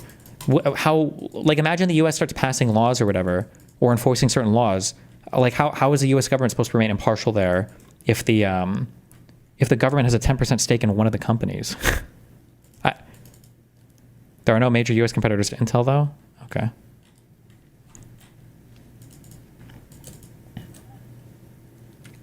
NVIDIA still owns 95% of the GPU. Yeah, for some reason I was thinking AMD equals NVIDIA, because I was thinking of Intel versus NVIDIA, but it would be NVIDIA versus AMD. My brain got scrambled there.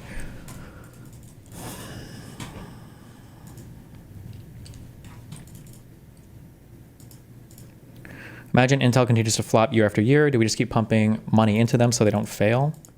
Yeah, I have no idea. I don't even know. Like I said, I don't even know what part of the government owns, like, Intel. If it's like the Treasury or I have no idea. I don't even know what the structure that would look like. Be looking to halt H20 chip production after China cracks down on purchases, reports say.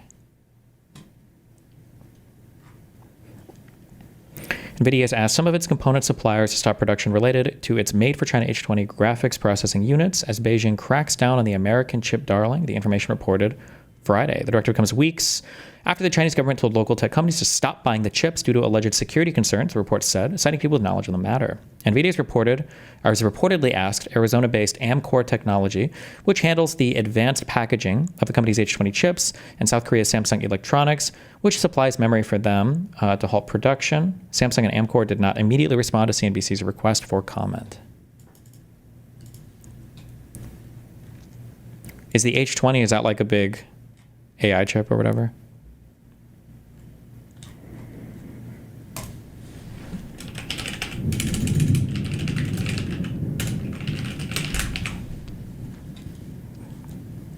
Bro, this stock is unstoppable. When was this announced? People just don't give a fuck? Jesus Christ.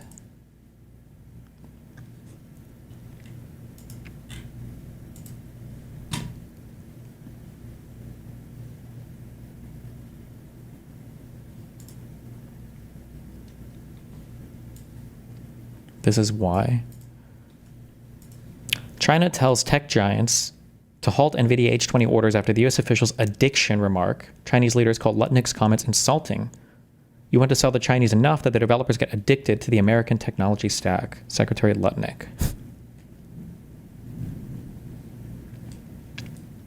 This effort is now intensified after being fueled by U.S. Commerce Secretary Howard Lutnick, saying the aim was to make China addicted to U.S. tech during an interview after Washington allowed NVIDIA to resume the sales of its H20 to the country using a term that holds significant cultural undertones in China. Is addiction like a really, really bad word there or something? Or...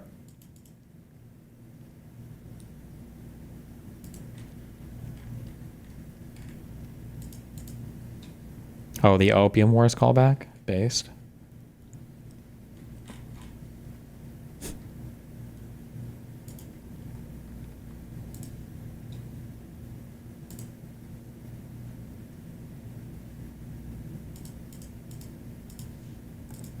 Prime Minister Narendra Modi has welcomed... Stop. U.S.-India ties test new lows as Besant says richest Indians benefit from Russia deals. Ties with China, attributing the progress to a shared respect for each other's interests. Modi also says he's looking toward seeing Chinese President Xi Jinping later this month at the Shanghai Cooperation Summit in Tianjin. His remarks follow a meeting with Chinese Foreign Minister Wang Yi, who visited India this week for the first time in 3 years. New Delhi has been recalibrating its foreign policy toward Beijing after Washington threatened higher tariffs over its continued purchases of Russian oil. Treasury Secretary Scott Bassent even accusing India of profiteering from the purchases.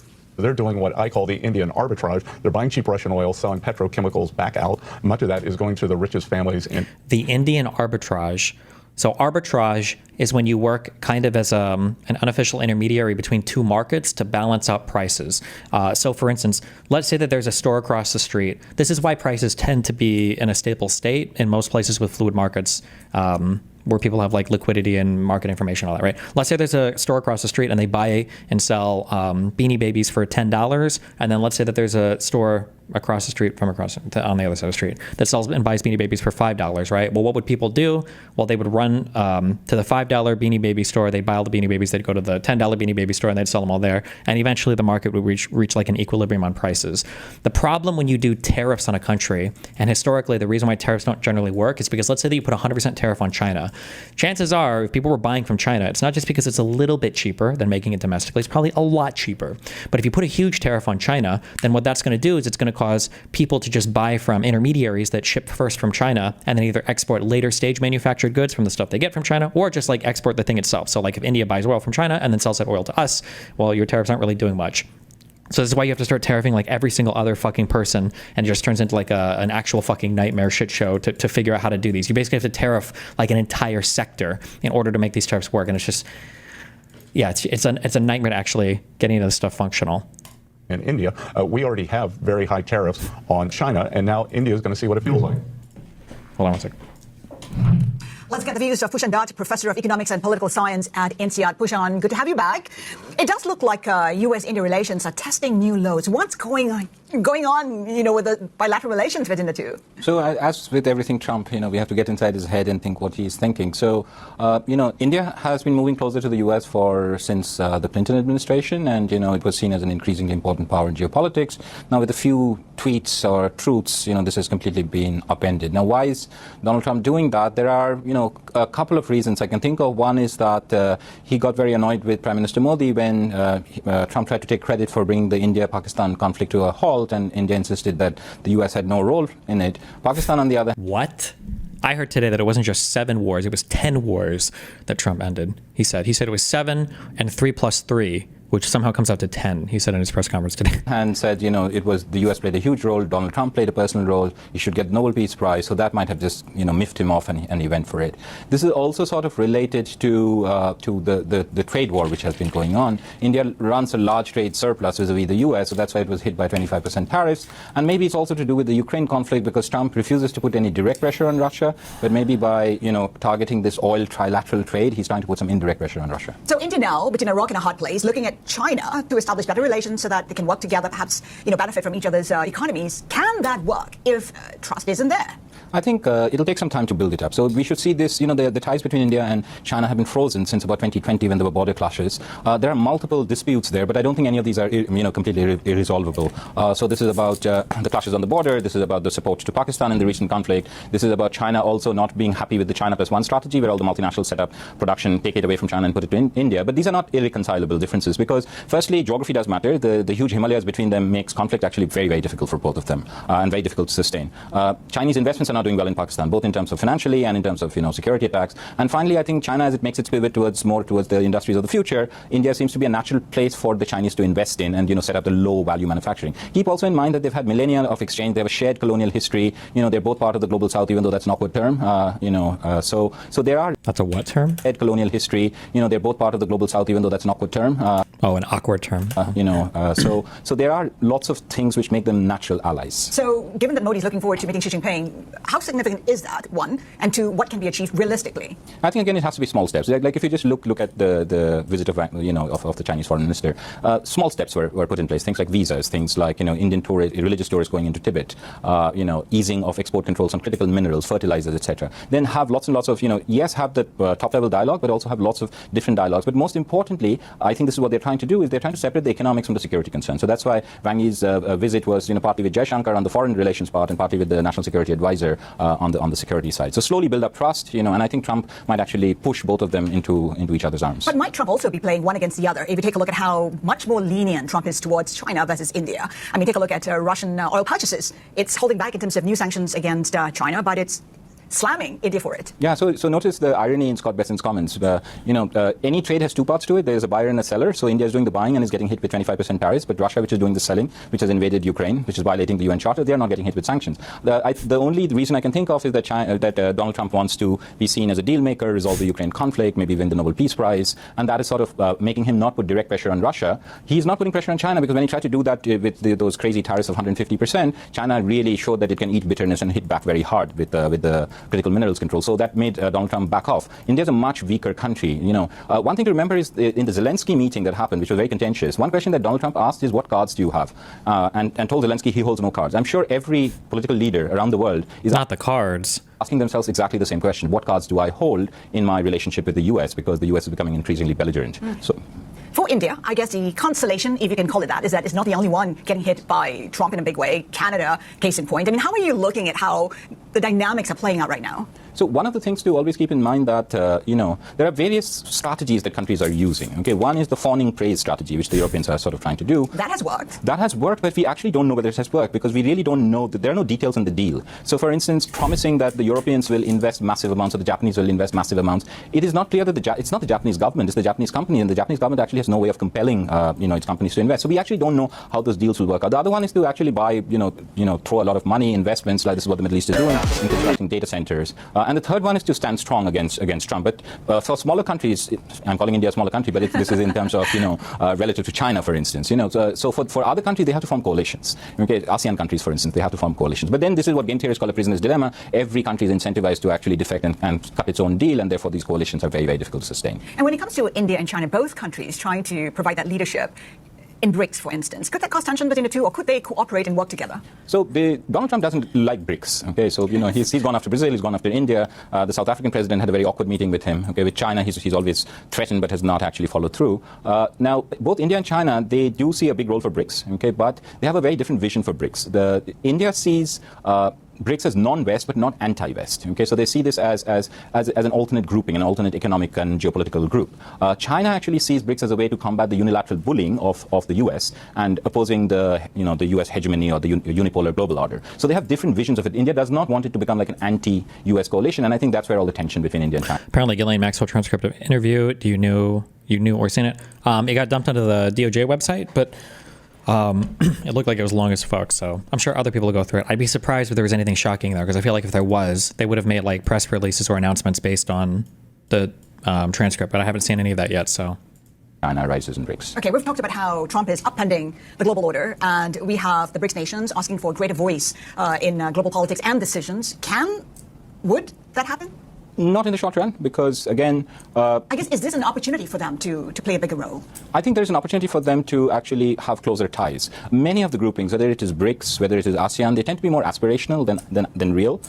It would require much closer cooperation within all of these regional groupings. It also, I think, in the long term, the fundamentals don't change. You still have to focus on economics. You have to make sure that your country grows. That's how you get cards, in a sense. Okay, you have to now be, in terms of defense, more self-reliant, because you cannot rely on the US security protection or the Russian security protection. So therefore, all countries have to have this delicate balancing act of being self-sufficient on certain dimensions, but also closely cooperating in other dimensions. So new alliances like China and India, can that withstand the test of time? Do you see that persisting, past Trump's administration?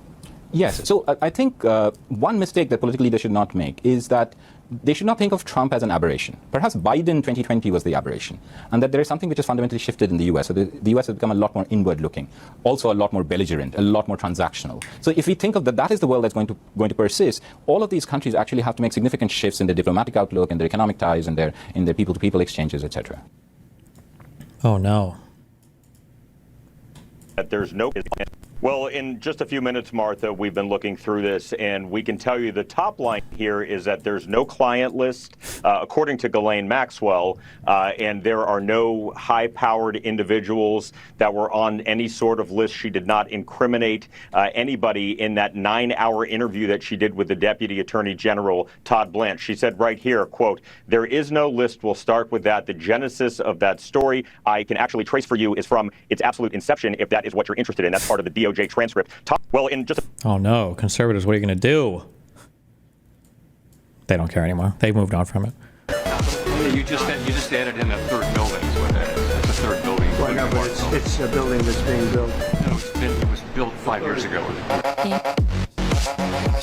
Why? Okay, thank you.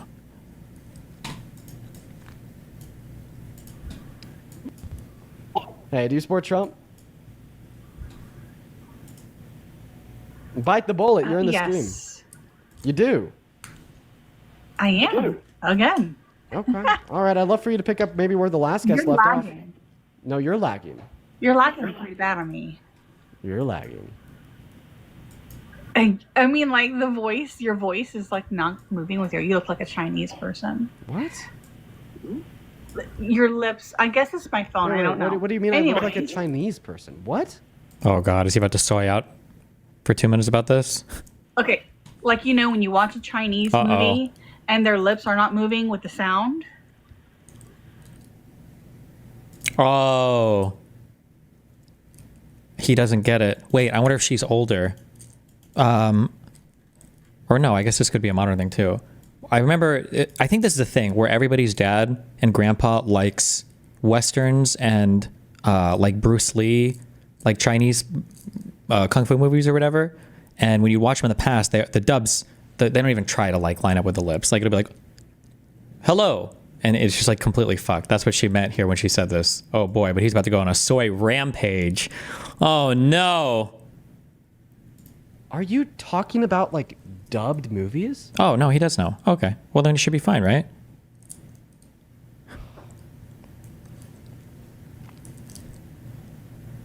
You're talking about dubs.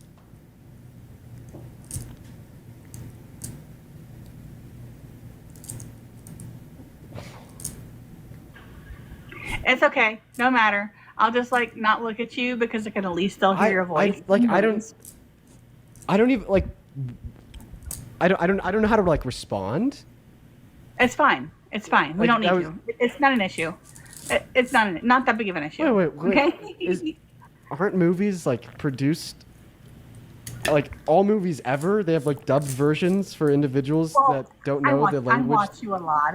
It's just not normal. I don't normally see that on your videos. So, but anyway, like maybe she's just like a particularly big fan of anime or something. Me? No, I'm. No. What? No. What? 40 years old. I don't do anime. That's not who I am. But anyways, I don't know. It was just like weird to single out Chinese people there, but. Well, because that's. Oh wait, never mind. Wait, when he said dub movies, then maybe he doesn't know. He just assumed it was like an anime thing. It's not an anime thing. Kind of it's a common thing. Maybe anime would be a better way of saying it, but it's actual people, physical people that talk, and then the sound comes 3 seconds after their lips move. It's because it's dubbed over in English because it was not recorded in English. Okay, I was just giving you an example as to what your video was doing with your own voice. Okay. I was saying your video was lagging to me, but that doesn't matter. Let's jump. I'm just like dubbed movies aren't based on like race. We're gonna talk. Well, but I don't think you. What other dubbed movies were popular in America for Gen Xers and Boomers besides like Kung Fu movies? I don't know if any. Maybe there were, and I'm just not aware of it. But I feel like it was usually like Kung Fu movies and shit. I don't want to play these because I don't know which one of these are going to be like fucking memes versus like actual movies or whatever. Me to demonstrate the skill of Shaolin, the special technique of shadow boxing.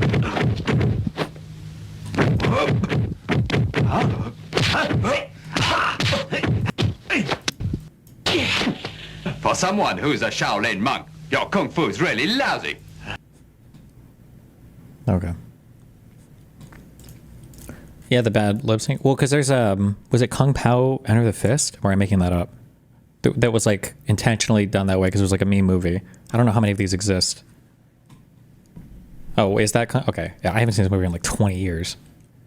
Talk about politics, okay, right? just know that like dubbed movies aren't based on like race. Oh my god, he's so fucking soy, dude. I feel like this is exactly the.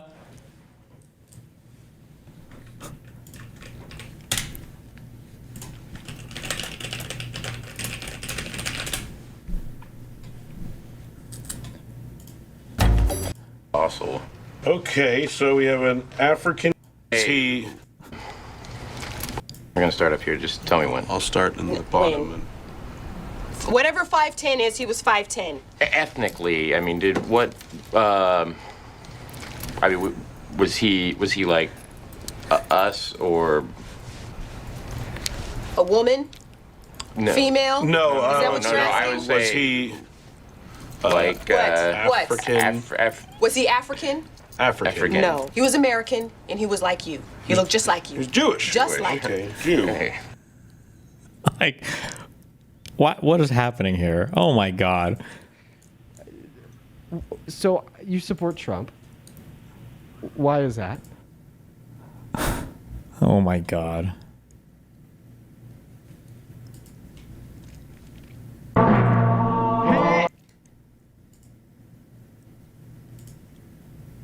Have you seen this teen clip? Oh, yeah, we watched that earlier today.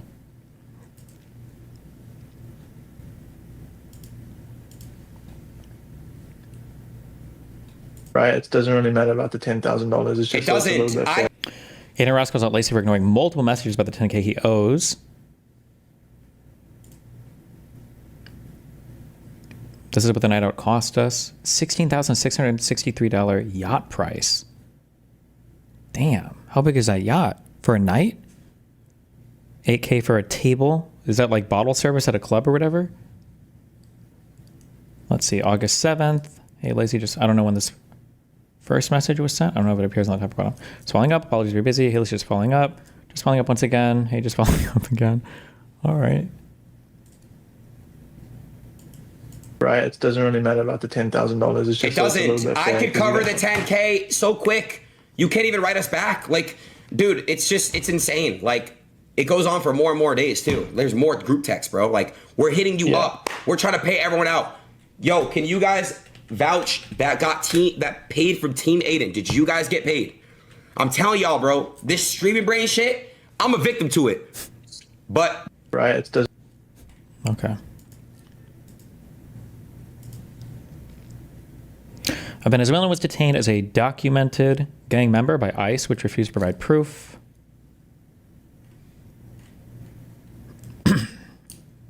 Oh, apparently I saw that the, I don't know if it's here, but I guess Abrego Garcia is out of prison at the moment.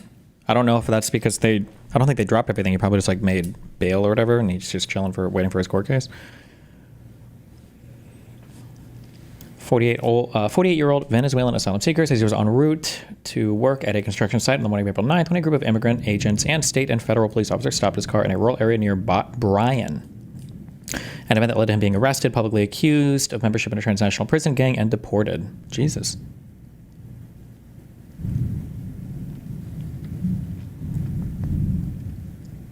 Escalona Mujicas told the Texas Observer that one of the agents said he had an outstanding deportation order, a claim he disputed by saying he had temporary permission to be here and a pending asylum case. ICVA spokesperson maintains that he had no immigration benefits that prevented his arrest and removal. Okay, kind of vague. All right.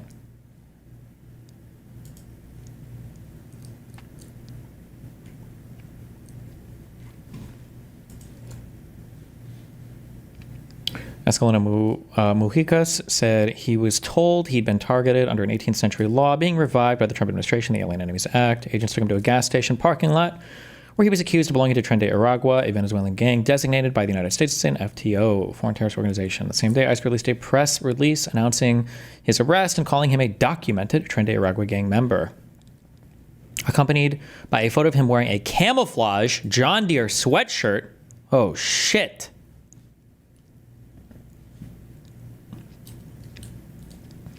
Days after, his friend started a social media campaign saying he'd never been imprisoned or had a criminal record. His life has always been marked by hard work and integrity. He had no connection to the Tren de Aragua case.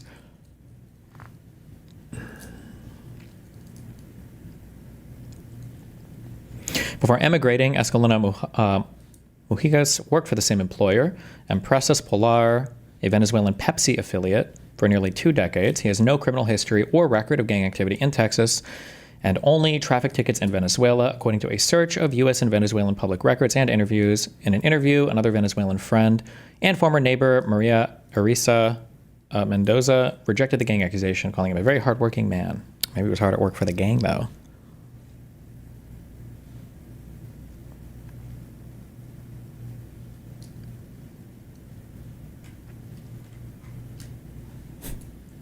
Well, Destiny is laying out our labor force along with our low unemployment rate, the best way to explain why tariffs are bad to incentivize domestic production. I mean, you could explain it that way. You could explain it like a million different ways. I mean, it's like stupid from 15 different angles.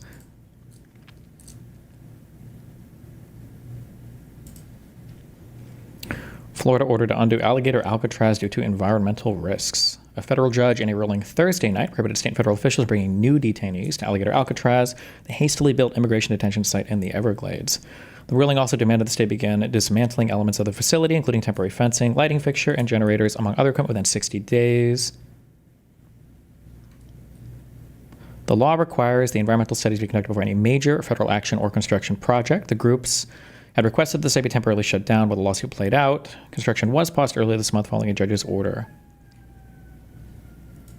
Are these like TROs or whatever, basically? So it still has to run through court, I guess. Who knows if it'll stand up? Jesus. All right, welcome back. Today, Harjinder Singh, an illegal immigrant accused of killing 3 Americans after an absurdly reckless U-turn on a Florida highway, was extradited from California back to Florida. The big question is, how did he get a commercial driver's license in the first place? Now, here's the timeline. In September of 2020, Singh applied for work authorization under the first presidency of Donald Trump. It was denied. In June of 2021, Singh applied again under Joe Biden. This time, he was approved. In July 2023, Singh was issued a full-term CDL. Why don't they have when he came into the country? Hello? Are we missing something here? In Washington state, despite not legally being allowed to. So many questions to investigate. Who? How? CDL. In this time, he was approved. In July 2023, Singh was issued a full-term CDL in Washington state, despite not legally being allowed to. Was he not legally allowed to if he was given a work authorization? Is that true? So many questions to investigate. Why is this newsworthy? Because every single time any kind of person who is even maybe possibly not allowed to be here does any kind of bad thing, it's going to be blown up on all these news channels because it's all that. I mean, obviously it's intentional, right? Who? How? Why? But it's not just Washington. And then this is where you guys are supposed to go, oh my God, we were so close to holding Trump accountable for his unhinged illegal immigration stuff. But since this guy got caught making an illegal U-turn and manslaughtering those 3 people, now it's not going to happen. Oh no. State. In July 2024, California then granted Singh a non-domicile resident limited term CDL. Same questions for California. Then in April, President Trump signed an executive order requiring drivers to be able to read and speak English. But in July, New Mexico State Police pulled over Singh. No indication he took an English language proficiency test. But we do know that he failed the test after this crash. DOT asked him to take an English proficiency test, along with his ability to read traffic signs, failed. I asked Transportation Secretary Sean Duffy about accountability, along with his ability to read traffic signs, failed the test after this crash. DOT asked him to take an English proficiency test, along with his ability to read traffic signs, failed. Was that true? Do we have evidence of that, or? I asked Transportation Secretary Sean Duffy about accountability, about Washington, about California, about New Mexico. Here's what he had to say. It's more dangerous on the roads than it is in the air. That's compounded by the fact that what we're seeing is a story that we've seen in the past week. This illegal immigrant from India pulls a U-turn in the middle of a freeway. As it turns out, kills 3. He had a CDL issued by the states of California and the state of Washington. Right. We now know that he has failed English proficiency, only answered 2 out of 12 questions correctly, and couldn't read 3 out of 4 traffic signs. Right. How does this happen? So Washington's proficiency, only answered 2 out of 12 questions correctly, and couldn't read 3 out of 4 traffic signs. Right. Couldn't read 3 out of 4 traffic signs? How? I feel like even if you're retarded, you know what the traffic signs mean. Really? What is the source for this, or what did they show him? Like, how do you not know, like, what a stop sign is? Like, no? How does this happen? So Washington State should not have given him a license. They gave him a full-term CDL license just like he was a U.S. citizen. Shouldn't have happened. But then he went to California, and he got a non-domicile license. We're going to investigate that. But here's the big thing, Will. In July, when this was in full effect, this driver was pulled over for speeding in New Mexico. And he can't speak English. He can't read road signs. And per our rule, he should have been taken off the road. New Mexico didn't take him off the road. They let him drive away and get to Florida, where he killed 3 people. So again, we are going to investigate all of these states, and we're going to take appropriate action. And there's a lot of tools that we have. I need all the information first before we do that, but I'm going to use those tools to make sure that there's compliance in every single state in the country, because when I did this at the start, I talked about safety. And the left was saying, no, this is about immigration, this is about not treating people fairly. And I said, no, making sure you can speak the language and read the road signs is a direct threat, if you can't do it, to the American people who drive on those roads.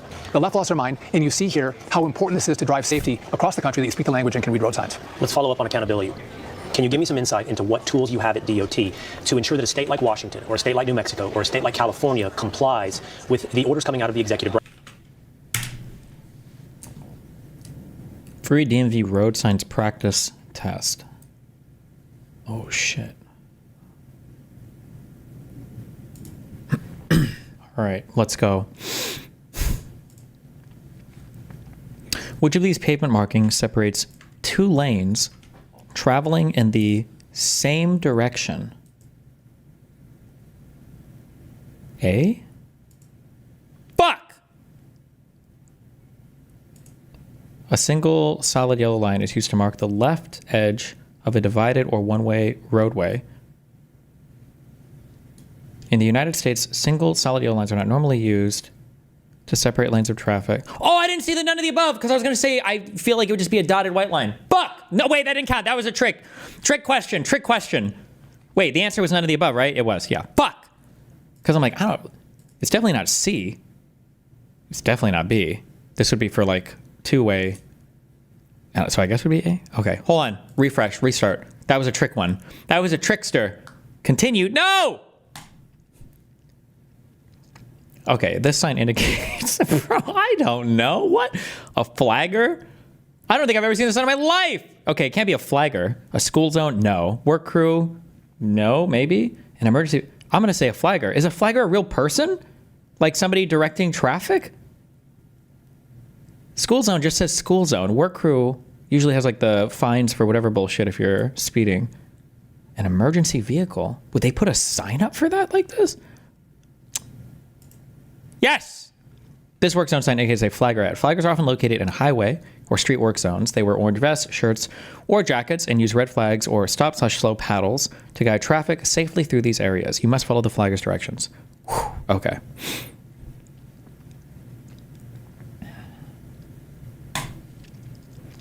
Restricted lane ahead. Ah, that's for the hovers. Wait, right? This lane is reserved for right turns. This lane has toll booths ahead. This lane is using vehicles in both directions to make left turns for certain purposes or certain vehicles. It's got to be that one, right? Yes. Such lanes are typically reserved for buses or carpool vehicles in rush hour traffic. Okay, okay. What does this sign mean? Is you're a dipshit. There's a bump in the road ahead. There's a detour ahead. There's a road work zone ahead. There's a low place in the road ahead. Dips are like the bumps, but the reverse bumps, like a low place, right? Is this supposed to be too easy? Or is this like misleading? Okay, okay, okay. All right. What does this mean? Oh, trucks. Downhill ahead. Trucks carrying heavy loads aren't allowed. Trucks aren't allowed. Okay. It just means the roadway goes downhill ahead. There's like a warning for trucks so their brakes don't overheat, I think. Right? Yep. This sign warn... Oh, fuck. I see these everywhere. I don't know what they mean. Fuck. I see these so much. Keep left. No. Keep left. Oh, no. No. Keep right. It's probably just a keep right sign, right? Yeah. Okay. Obstacle bullshit. All right. Easy. Okay. No U-turn. Easy. Which of these signs directs you to a hospital? The H one. Easy. Soft shoulder. This sign warns you to move onto the shoulder at reduced speed. Fuck! Not to leave the pavement. Don't those signs usually just say no shoulder ahead or whatever? What the fuck does this mean? Moving onto the shoulder at reduced speed is incorrect because the sign is warning drivers that the shoulder is soft and they should not leave the pavement unless it's an emergency. Well, that's why you go to the shoulder if it's an emergency, right? No? While reducing speed is generally a good idea when moving onto a shoulder, the sign is specifically warning against leaving the pavement due to the soft shoulder. Okay, I've never seen a soft shoulder sign in my life. It means your car will sink off the road. Oh, okay, well, based. All right.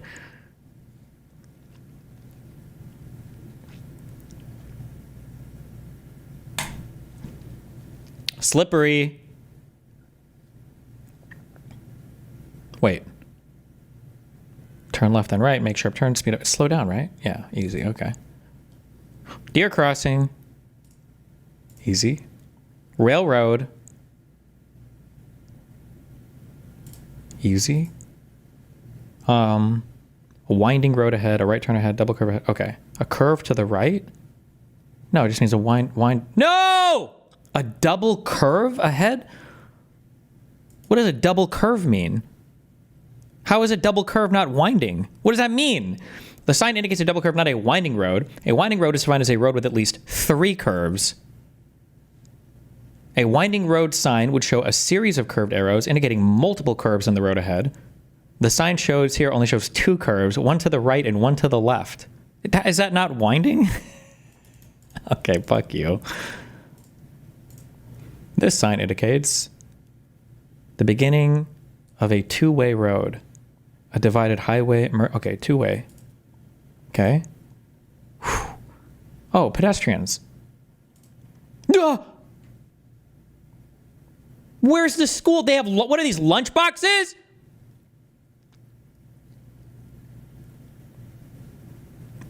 This sign is not indicating a crosswalk ahead. A pedestrian crosswalk sign is a diamond-shaped warning sign featuring a symbol of a pedestrian walking. It indicates a designated pedestrian crossing area where drivers must yield to pedestrians. Shouldn't they have backpacks on? Why do they have briefcases?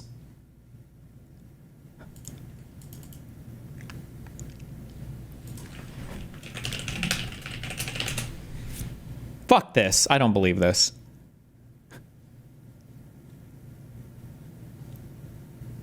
That's their Chromebooks? Okay. What does this sign indicate? Fuck, Switzerland? I don't. Okay, hold on. A crosswalk, a hospital, a crossroad, a railroad crossing. It's a crossroad. Okay.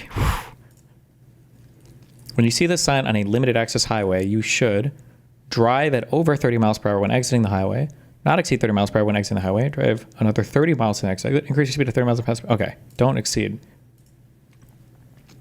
Bicycles. Bicyclists may use the lane only where the sign is posted. Bicyclists should not use this lane. A bikeway crosses the roadway ahead. A no passing zone for bicyclists is ahead.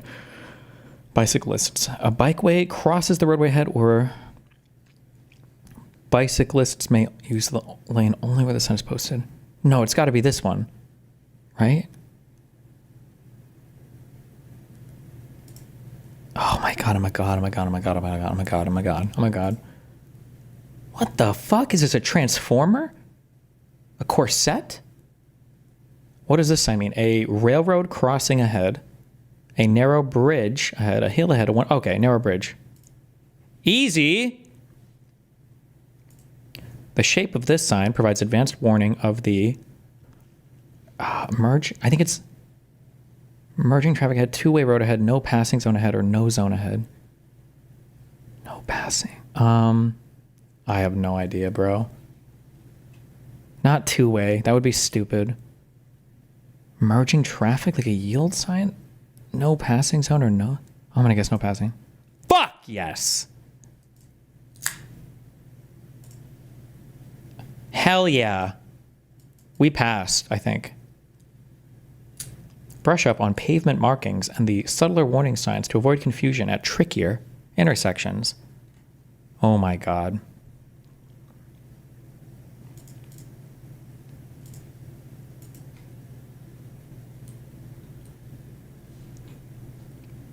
Branch. How can you make it so that Gavin Newsom is not going to give a CDL to someone who can't pass an English proficiency test? So we have to investigate this, which is what we're doing. But there are serious consequences for states who don't follow the regulations. Okay. Now to a fine. Jesus. How big of a deal is this? We paused all work visas for truck drivers? Fox News alert, an Obama-appointed federal judge is stopping Florida from taking in more detainees at Alligator Alcatraz and ordering parts of the detention center to be dismantled over environmental concerns. Governor Ron DeSantis is ready to fight back, telling Fox News, "We totally expected an adverse ruling, and we also knew we were going to..." Why do they have the most, like, sad-looking picture for him? What the fuck? immediately appeal and get that decision stayed. So we will ultimately be successful in this. It's not going to stop our resolve. We're going to continue to do what we need to do to help the Trump administration remove illegal aliens from our country. Former Deputy Assistant DHS Secretary and former Acting ICE Director Jonathan Fahey joins me now. Jonathan, good morning to you. So this judge says that no additional detainees can be taken to Alligator Alcatraz from this point on, and that the state must start shutting down this facility. The judge also said in a ruling that lighting from some of the buildings at this facility are impacting the Florida Panther. So can Alligator Alcatraz operate right now with this ruling in place?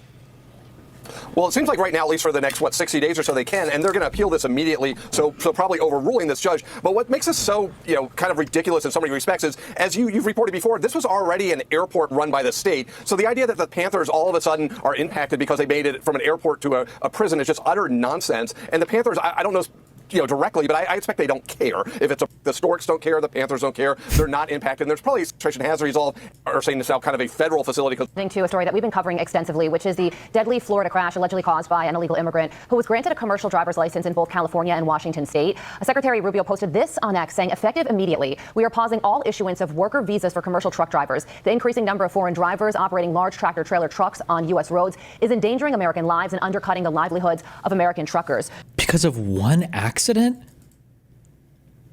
Really? That's the standard now? Okay. So it is state law that dictates whether or not an illegal alien can get a commercial driver's license. But what Secretary of State Marco Rubio is doing here is different. Can you explain that?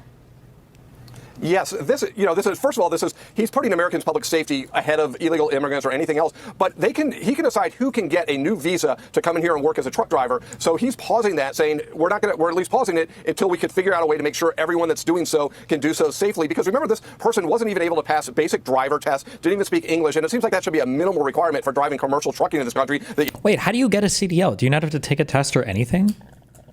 Or do you not need, how do you get CDL California? You do? You have to complete an online application, visit DMV to submit, pass a knowledge test and have your photo taken. You must pass a skills test, which includes vehicle inspection, basic controls, and driving in the specific vehicle you intend to operate to receive your CDL. Okay, so theoretically he must have done all of this, right? I thought he wasn't illegal, that he had an asylum request pending. Conservatives usually won't admit this outright. You have to kind of push them on this, but nobody talks to them about this. Every single asylum seeker in the United States is considered an illegal immigrant by conservatives. They consider all of them to be illegal. It's the same. So anybody who's here on an asylum process or whatever, all of these people to conservatives are considered illegal immigrants. They just don't come out and say that all the time. But if you ask them, they'll tell you as much.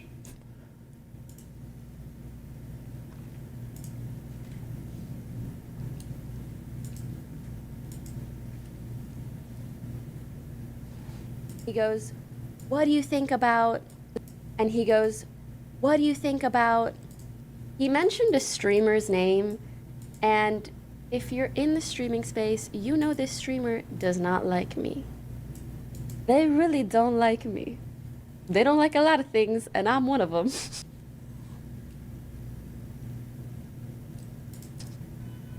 They go, what do you think about this streamer? And I was like, I couldn't tell if he was drama baiting because his camera was down. So I'm like, oh, he's not recording. And it was like a photography camera. And I was like, oh, maybe he just again, wants the tea behind the scenes. But I'm not about to gossip about someone. I don't even know this man. So I tell him, oh, I've never met him in person. I don't really know him. I've never met him in person, which is true. Does he talk shit about me all the time? Yes, but I don't know him. I've never met him in person. And that's all I have to say about him. And okay. He goes,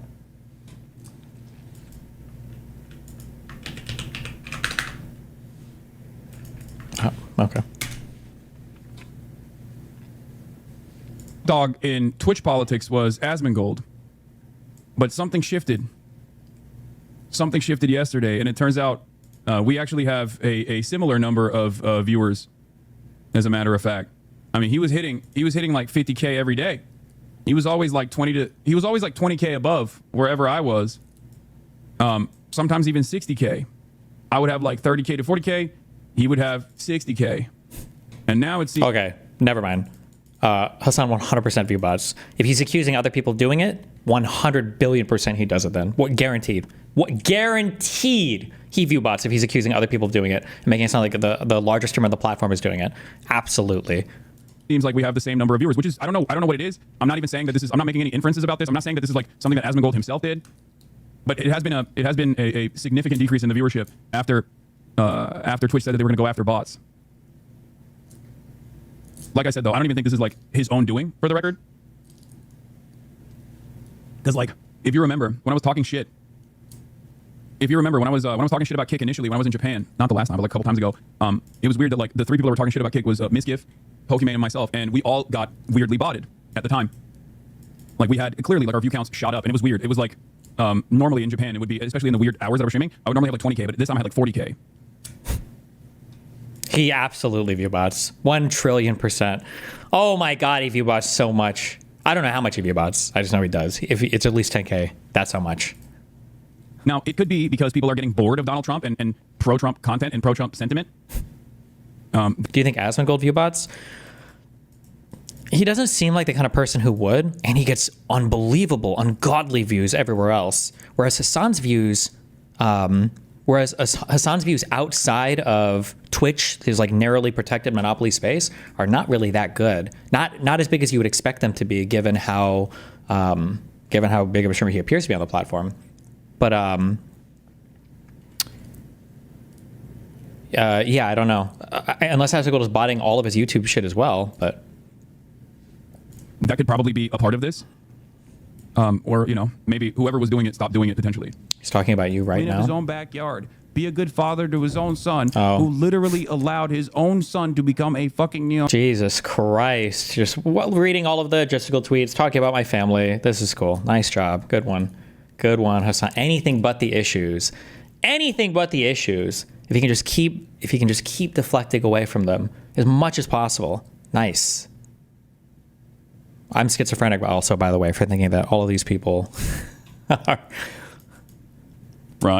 in cahoots with each other a bit. Look at his, oh, Jesus. 34,000 views 3 days ago. I wonder, to be fair, Tom's channel doesn't usually do amazing view. I wonder what my video got with him. Wait, how long ago was it?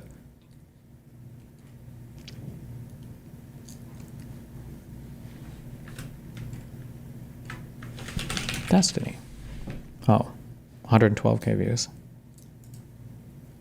Yeah, Hassan's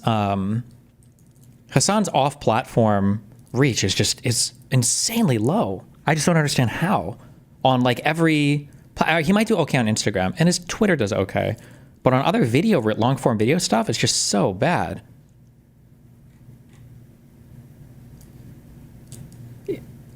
I feel like the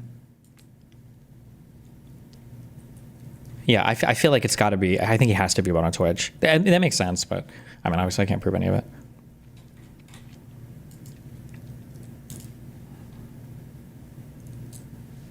A lot of the content creators that are in the periphery, quietly watching the events that are unfolding, their hope is that it just inevitably goes away.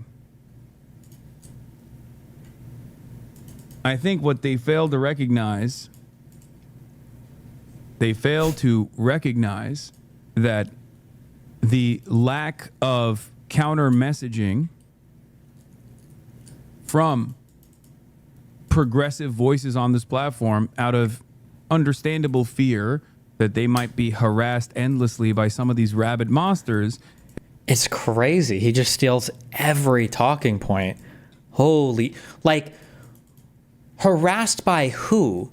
Remember, Ryan Beard made a video on me. It probably got over 1 million views. Okay, sorry. 832,000 views. Okay. He made this video on me. Ryan Beard went to make one video on Hassan and got harassed so badly, he quit the project.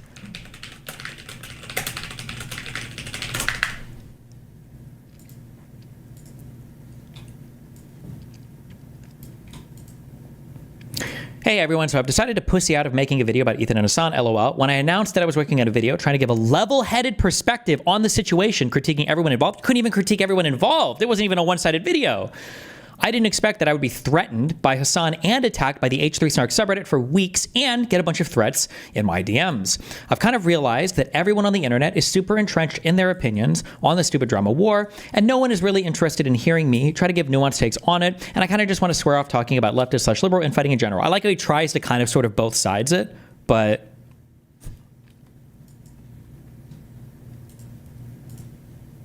Anyway, free Palestine.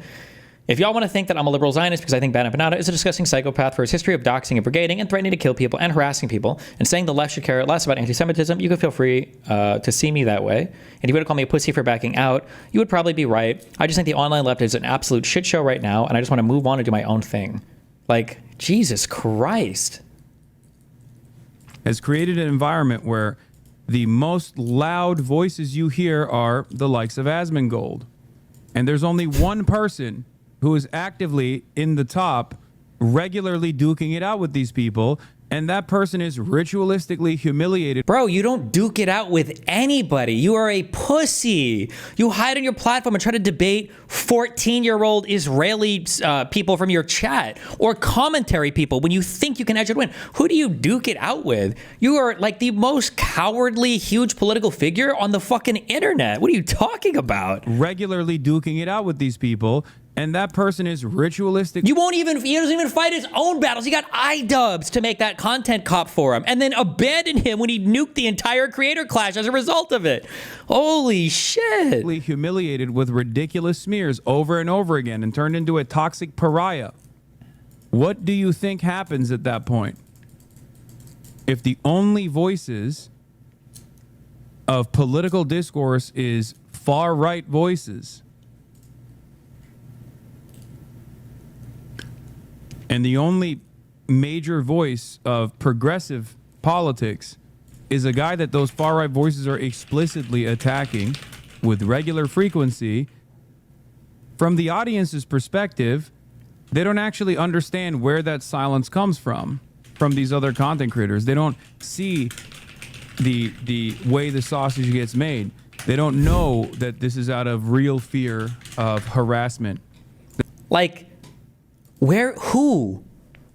The only harassment that these people have gotten would have been, I guess, if you want to say like Ethan Klein's lawsuits. But other than that, it's just a few people yapping on Twitter. Replayed, he's talking about Twitter. Is a guy that those far-right voices are explicitly attacking with regular frequency. From the audience's perspective, they don't actually understand where that silence comes from these other content creators. They don't see the way the sausage gets made. They don't know that this is out of real fear of harassment that they do not want to invoke. So they think, oh, everybody's right wing. This is cool. Reading an AI script? Yes. I'm reading an AI script.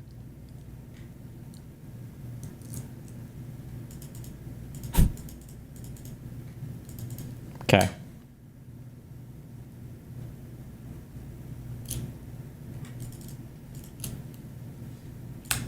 Twitter is real life for them? Yeah, I guess.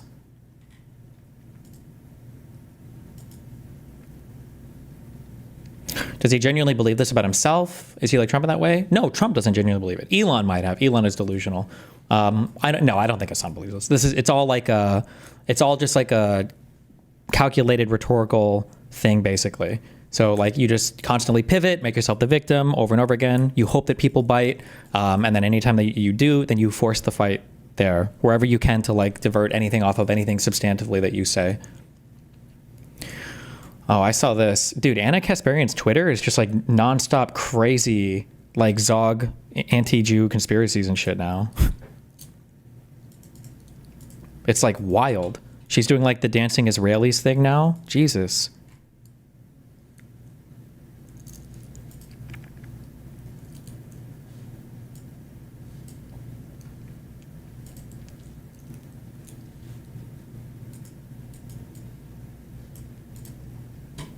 Cannabis smoker killed girlfriend in car and drove body around for 2 hours.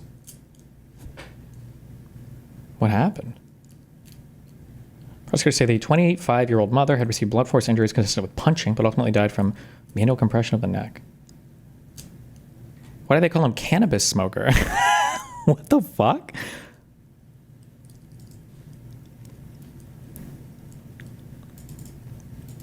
This is definitely a trend that is getting traction. Isn't she just jumping on the bandwagon? Anna Kasparian? A little bit, yeah.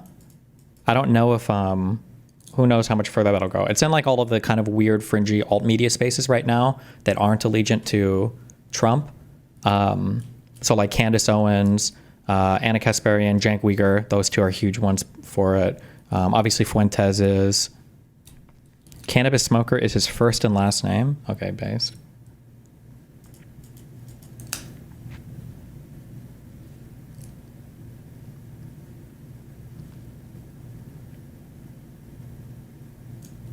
The court heard the defendant had smoked cannabis since 2014 and had some contact with mental health services in 2023. He was warned to abstain, but would smoke cannabis afterwards. What does this have to do with him smoking weed?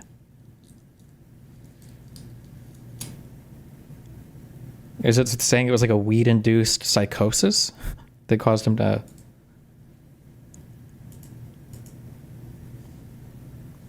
Weed is bad, true, and based.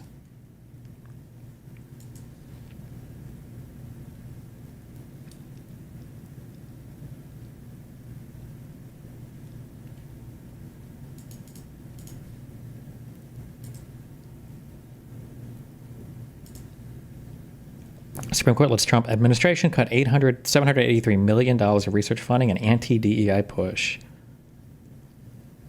This says it was a 5-4 decision. Oh, Roberts joined the Liberals this time. Interesting. I wonder why. I haven't even read through this. I haven't read through a lot of these recently. Fuck this. It's exhausting. Which part of the dancing Israeli stuff is false? I would have to go back and check. I think there might not be evidence of it happening at all. I would have to go back and check. I don't remember. But the conspiracy is that there were Mossad Israelis that were watching the Twin Towers, and they were happy that their plan to have the Twin Towers brought down by hijackers was succeeding. And so they were like dancing, I think, on a rooftop and celebrating, watching the towers coming down, and that the FBI caught them like dancing. And so that was like proof that the Mossad had agents on the ground that were celebrating the downfall of, it was something like incredibly fucking retarded like this. Or maybe they were there, but it was just like they were people taken out of a house party or something. I don't know, it was something like this. But just the entire premise of like, this is how they busted them, is they found dancing Israeli Mossad agents that were celebrating the success of their 9/11 plans. I just fucking retarded.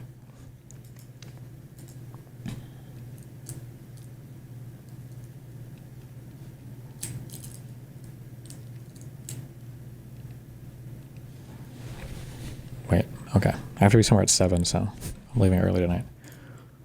Are there any final stories? I might stream again later, maybe. Maybe.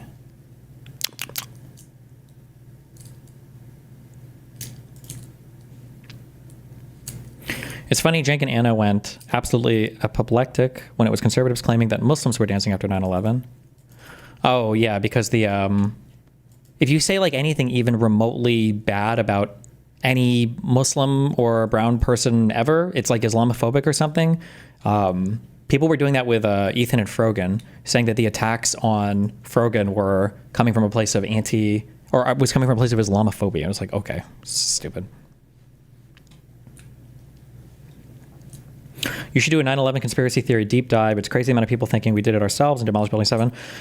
There was a video called The New Pearl Harbor.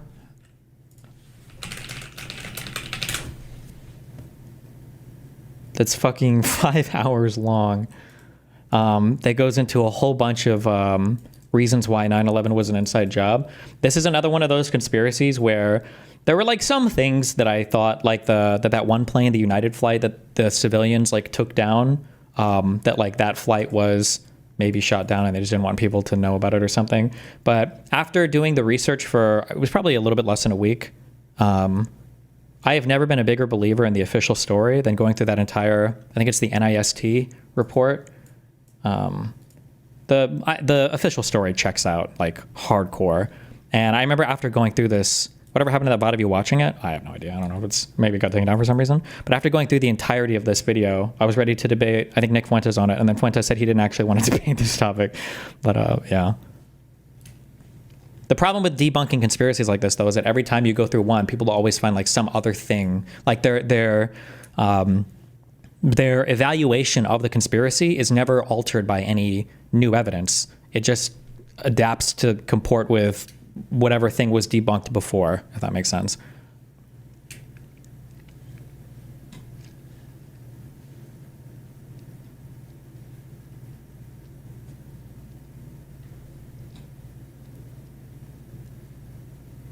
There's 3 or so hour video of an entire timeline from the plane's fly to crash, including calls and ATC in real time. Sure.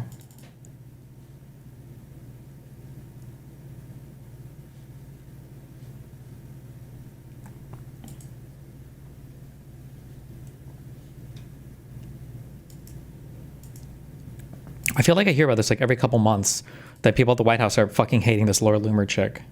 But then she keeps popping back up.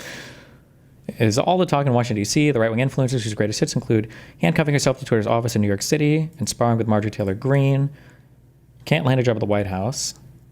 But she touts herself as President Donald Trump's informal advisor and argues, not incorrectly, that she has more power than many people inside of it. BPD occupied government. True.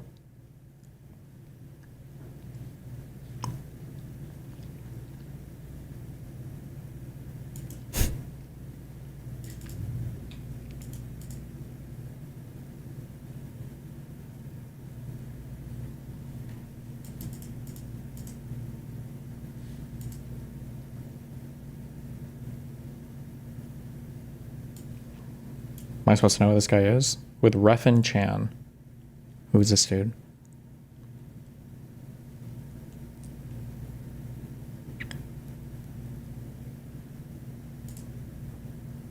That's a Refin Chan. Wow, thanks. Okay.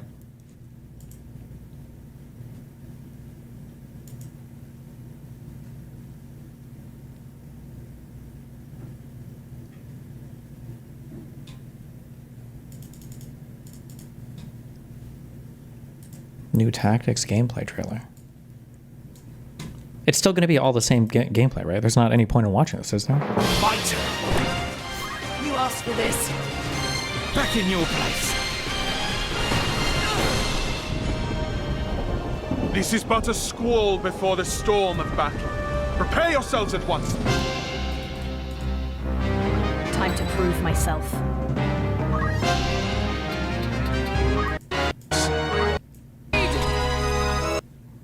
Cute.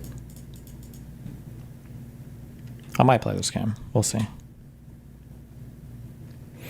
Destiny, days ago you complained about fruit flies in that room. It could be fungus gnats that spawn in soil. If you have plants, use a mosquito dunk to water the plants. Bacteria will kill them. I don't have real plants in this room. They're fake. Fuck that. I'm not watering shit.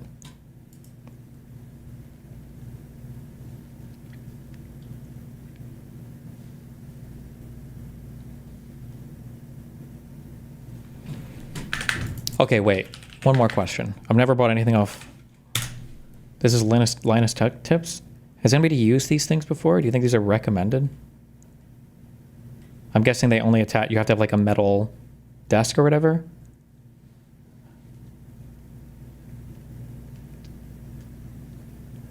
LTT shit is high quality AF.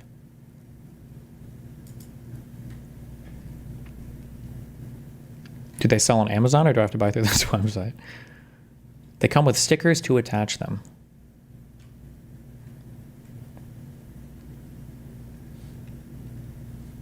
Are you sure the bugs know it's a fake plant? Oh shit, true.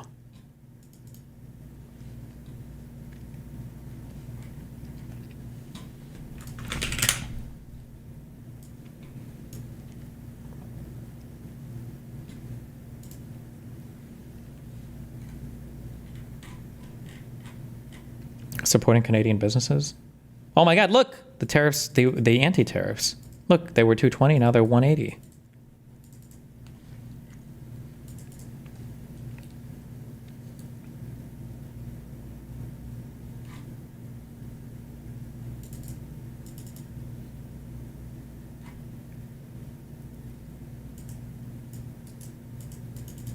The tariffs aren't, or the tariffs isn't applied yet.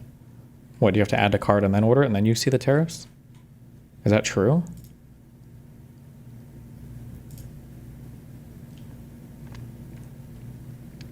Because if so, that'd be pretty funny. Fungus gnats can also live inside the pores under toilets and never get flushed. I think the gnats have been gone. I haven't seen one in a while. It's been like 2 weeks, I think. So wherever they were coming from, they either got bored and fucked off, or their nest died. I don't even know if gnats make nests wherever they were coming from.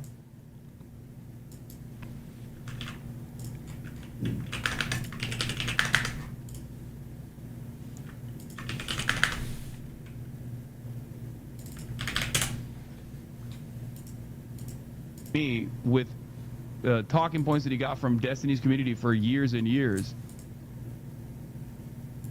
Guy gets donated $400 in the space of a couple minutes watching the Trump conference. Wait, what is he watching? Who's watching what? Also, who's getting Destiny talking points for years and years? And this is what it took for him to finally be like, yeah, maybe he's not such a good guy. Will he go back and apologize for the videos he made? Will he turn around and say, hey, by the way... What? Too loud. Don't care. Okay. Don't know what this is. Volume is fucked. When you do checkout and shipping, it's where you see the shipping product adding any VAT, tax, tariff shit. Oh, well.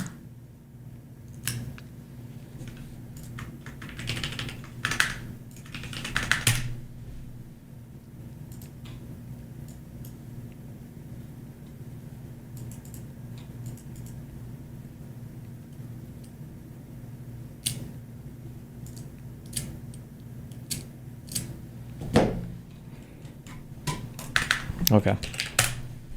Tomorrow I'll be back at 1 o'clock instead of 2, guaranteed. I might stream later tonight, maybe. Depends on how long I'm at, we'll see. I love you, be careful. Stay safe, don't die.